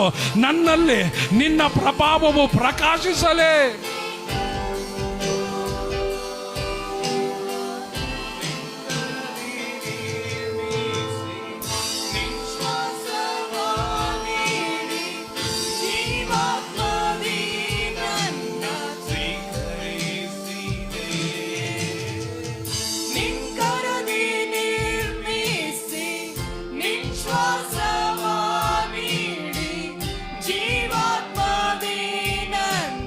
ಸೃಷ್ಟಿ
ರಾಬಲಬಲದು ನಿಶಾಂಬಲಿ. ಎಲ್ಲರೂ ನಿಮ್ಮ ಹೃದಯದ ಮೇಲೆ ಕೈ ಇಡ್ರಿ. ಶಾಂತವಾಗಿ ಒಂದು ನಿಮಿಷ ನಿಮ್ಮ ಬಾಯಿ ತೆರೆದು ನೀನು ನಿನ್ನ ದೇವರು ಏಕ ಮನಸ್ಸಿನಿಂದ ನಿನ್ನ ದೇವರೊಟ್ಟಿಗೆ ಮಾತನಾಡು. ನೀನು ರಕ್ಷಿಸಲ್ಪಟ್ಟು 5 ವರ್ಷ, 10 ವರ್ಷ, 20 ವರ್ಷ, 25 ವರ್ಷ, ಇಷ್ಟು ವರ್ಷಗಳಾಗಿದ್ರು ಕ್ರಿಸ್ತನ ಪ್ರಭಾವ ನಿನ್ನಲ್ಲಿದೆಯಾ? ಆತನು ಎಂಥವನಾಗಿದ್ದಾನೋ ನೀನಂಥವನಾಗಿದೆಯಾ? ಆತನ ಗುಣಗಳನ್ನ ನಿನ್ನಲ್ಲಿ ರೂಪಿಸಿಕೊಂಡಿದೆಯಾ? ಆತನು ಹೇಳಿದ ವಾಕ್ಯಗಳಂತೆ ನಿನ್ನ ಜೀವನ ಇದೆಯಾ?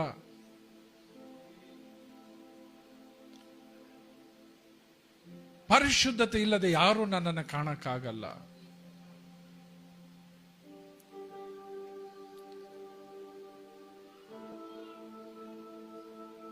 ಒಮ್ಮೆ ಯೋಚನೆ ಮಾಡ್ರಿ. ಇವತ್ತು ನನ್ನ ದೇವರು ಇಚ್ಛೆ ಪಡ್ತಾ ಇರೋದು ನನ್ನ ಪ್ರಭಾವವನ್ನ ಸಂಪಾದಿಸಿಕೊಳ್ಳುವನು ಯಾರಾದರೂ ಇದಾನ? ನನ್ನ ಪ್ರಭಾವವನ್ನ ಮತ್ತೊಬ್ಬನಿಗೆ ಕೊಡಬೇಕಂತ ಹುಡುಕ್ತಾ ಇದ್ದೇನೆ. ಅವರು ನನ್ನ ಪ್ರಭಾವವನ್ನು ಲೋಕದಲ್ಲಿ ಪ್ರಕಾಶ ಪಡಿಸಬೇಕು ಅಂತ ಯೋಗ್ಯರಾದವರು ಯಾರಾದರೂ ಇದಾರಾ ಅಂತ ಹುಡುಕ್ತಾ ಇದ್ದಾರೆ. ಹೇಳು, ದೇವಾ, ನಿನ್ನ ಪ್ರಭಾವವನ್ನು ನಾನು ಪ್ರಕಾಶ ಪಡಿಸ್ತೇನೆ. ನಿನ್ನನ್ನು ನಾನು ಲೋಕಕ್ಕೆ ಪರಿಚಯಿಸ್ತೇನೆ. ನಿನ್ನ ತತ್ವವನ್ನು ಲೋಕಕ್ಕೆ ನಾನು ಹೇಳ್ಕೊಡ್ತೇನೆ. ನಿನ್ನ ನಿಯಮಗಳನ್ನು ಲೋಕಕ್ಕೆ ನಾನು ತಿಳಿಸ್ತೇನೆ. ನನ್ನಲ್ಲಿ ನಾನು ಅನ್ನೋದನ್ನ ಸಾಯಿಸಿ ಕ್ರಿಸ್ತನು ಎಂಬುವವರನ್ನ ಬದುಕಿಸುತ್ತೇನೆ. ಪ್ರಿಯರೇ, ಆತ್ಮಿಕನಾದ ನೀನು ದೈವಿಕವಾದ ಗುಣಗಳು ನಿನ್ನಲ್ಲಿರಬೇಕು. ದೈವಿಕತ್ವ ಅನ್ನೋದು ನಿನ್ನಲ್ಲಿ ಇರಬೇಕು. ಯಾಕೆಂದ್ರೆ ನಾವೆಲ್ಲರೂ ಒಂದು ದಿನ ಮಹಿಮಾ ಪದವಿಗೆ ಸೇರಲ್ಪಡಬೇಕು. ಕರೆಯಲ್ಪಟ್ಟವರು ಅನೇಕರು, ಆಯ್ಕೆಯಾದವರು ಸ್ವಲ್ಪ ಮಂದಿನೇ. ಬುದ್ಧಿ ಇಲ್ಲದ ಕನ್ನಿಕೆಯರು ದೀಪವನ್ನ ತೆಗೆದುಕೊಂಡ್ರು, ಬತ್ತಿಯನ್ನ ತೆಗೆದುಕೊಂಡ್ರು, ಎಣ್ಣೆಯನ್ನ ಮರೆತು ಬಿಟ್ರು. ಬುದ್ಧಿವಂತರಾದಂತ ಕನ್ನಿಕೆಯರು ದೀಪವನ್ನ, ಎಣ್ಣೆಯನ್ನ, ಬತ್ತಿಯನ್ನ ತೆಗೆದುಕೊಂಡ್ರು. ಮದಲಿಂಗನು ಬರುವಾಗ ಬುದ್ಧಿವಂತ ಕನ್ನಿಕೆಯರು ಮದಲಿಂಗನೊಟ್ಟಿಗೆ ಹೊರಟು ಹೋದರು. ನೀನು ಬುದ್ಧಿವಂತನಾಗಬೇಕು, ಆತ್ಮಿಕವಾಗಿ ಬುದ್ಧಿವಂತನಾಗಬೇಕು. ಪರಲೋಕವನ್ನ ಭೂಲೋಕನುಂಟು ಮಾಡಿದಂತ ನಮ್ಮ ಸರ್ವಶಕ್ತನಾದಂತ ದೇವರೇ, ಈಗೋ ಸ್ವಾಮಿ, ನಿನ್ನ ಜನರು ಇಲ್ಲಿ ನಿಂತಿರುವಾಗ ಇವರ ಹೃದಯಗಳಲ್ಲಿ ನೀನು ಮಾತನಾಡು. ನಿನ್ನ ಪ್ರಭಾವವನ್ನ ಇವರು ಸಂಪಾದಿಸೋದಕ್ಕೆ ಕೃಪೆ ಕೊಡು. ನಿನ್ನ ಪ್ರಭಾವವನ್ನ ಲೋಕಕ್ಕೆ ಪ್ರಕಾಶಿಸೋದಕ್ಕೆ ಇವರಿಗೆ ಸಹಾಯ ಮಾಡು. ಈ ಮಾನಪಾತ್ರೆಗಳನ್ನು ನೀನು ಉಪಯೋಗಿಸು. ಈ ಮಾನಪಾತ್ರೆಗಳನ್ನು ಉಪಯೋಗಿಸು. ನೀನು ಹಾಗೆ ಮಾಡೋದಕ್ಕಾಗಿ ಸ್ತೋತ್ರ. ಯೇಸುವಿನ ನಾಮದಲ್ಲಿ ತಂದೆ, ಅಂತ್ಯ ಆಶೀರ್ವಾದವನ್ನು ಹೊಂದಿಕೊಳ್ಳೋಣ. ನಮ್ಮ ಕರ್ತನಾದಂಥ ಯೇಸು ಕ್ರಿಸ್ತನ ಕೃಪೆಯು, ತಂದೆಯ ಪ್ರೀತಿಯು, ಪವಿತ್ರಾತ್ಮನ ಅನ್ಯೋನ್ಯತೆಯು, ಸಹವಾಸವು ಇಂದಿಗೂ ಎಂದಿಗೂ ಕರ್ತನ ಬರೋಣವರೆಗೂ ಉಂಟಾಗಿರ್ಲಿ. ಜೇಟ ಕರ್ತನಿಗೋಸ್ಕರ ಜಯಘೋಷ ಮಾಡೋಣ. Hallelujah, hallelujah, hallelujah. God bless you. ದೇವರು ನಿಮ್ಮನ್ನ ಆಶೀರ್ವಾದ ಮಾಡಲಿ. ಅಕ್ಕಪಕ್ಕದವ್ರಿಗೆ ಕೈ ಕೊಟ್ಟು ಹೇಳ್ರಿ, ಯೇಸು ಕ್ರಿಸ್ತನ ಪ್ರಭಾವವನ್ನ ಸಂಪಾದಿಸು. ಆಮೆನ್. God bless you.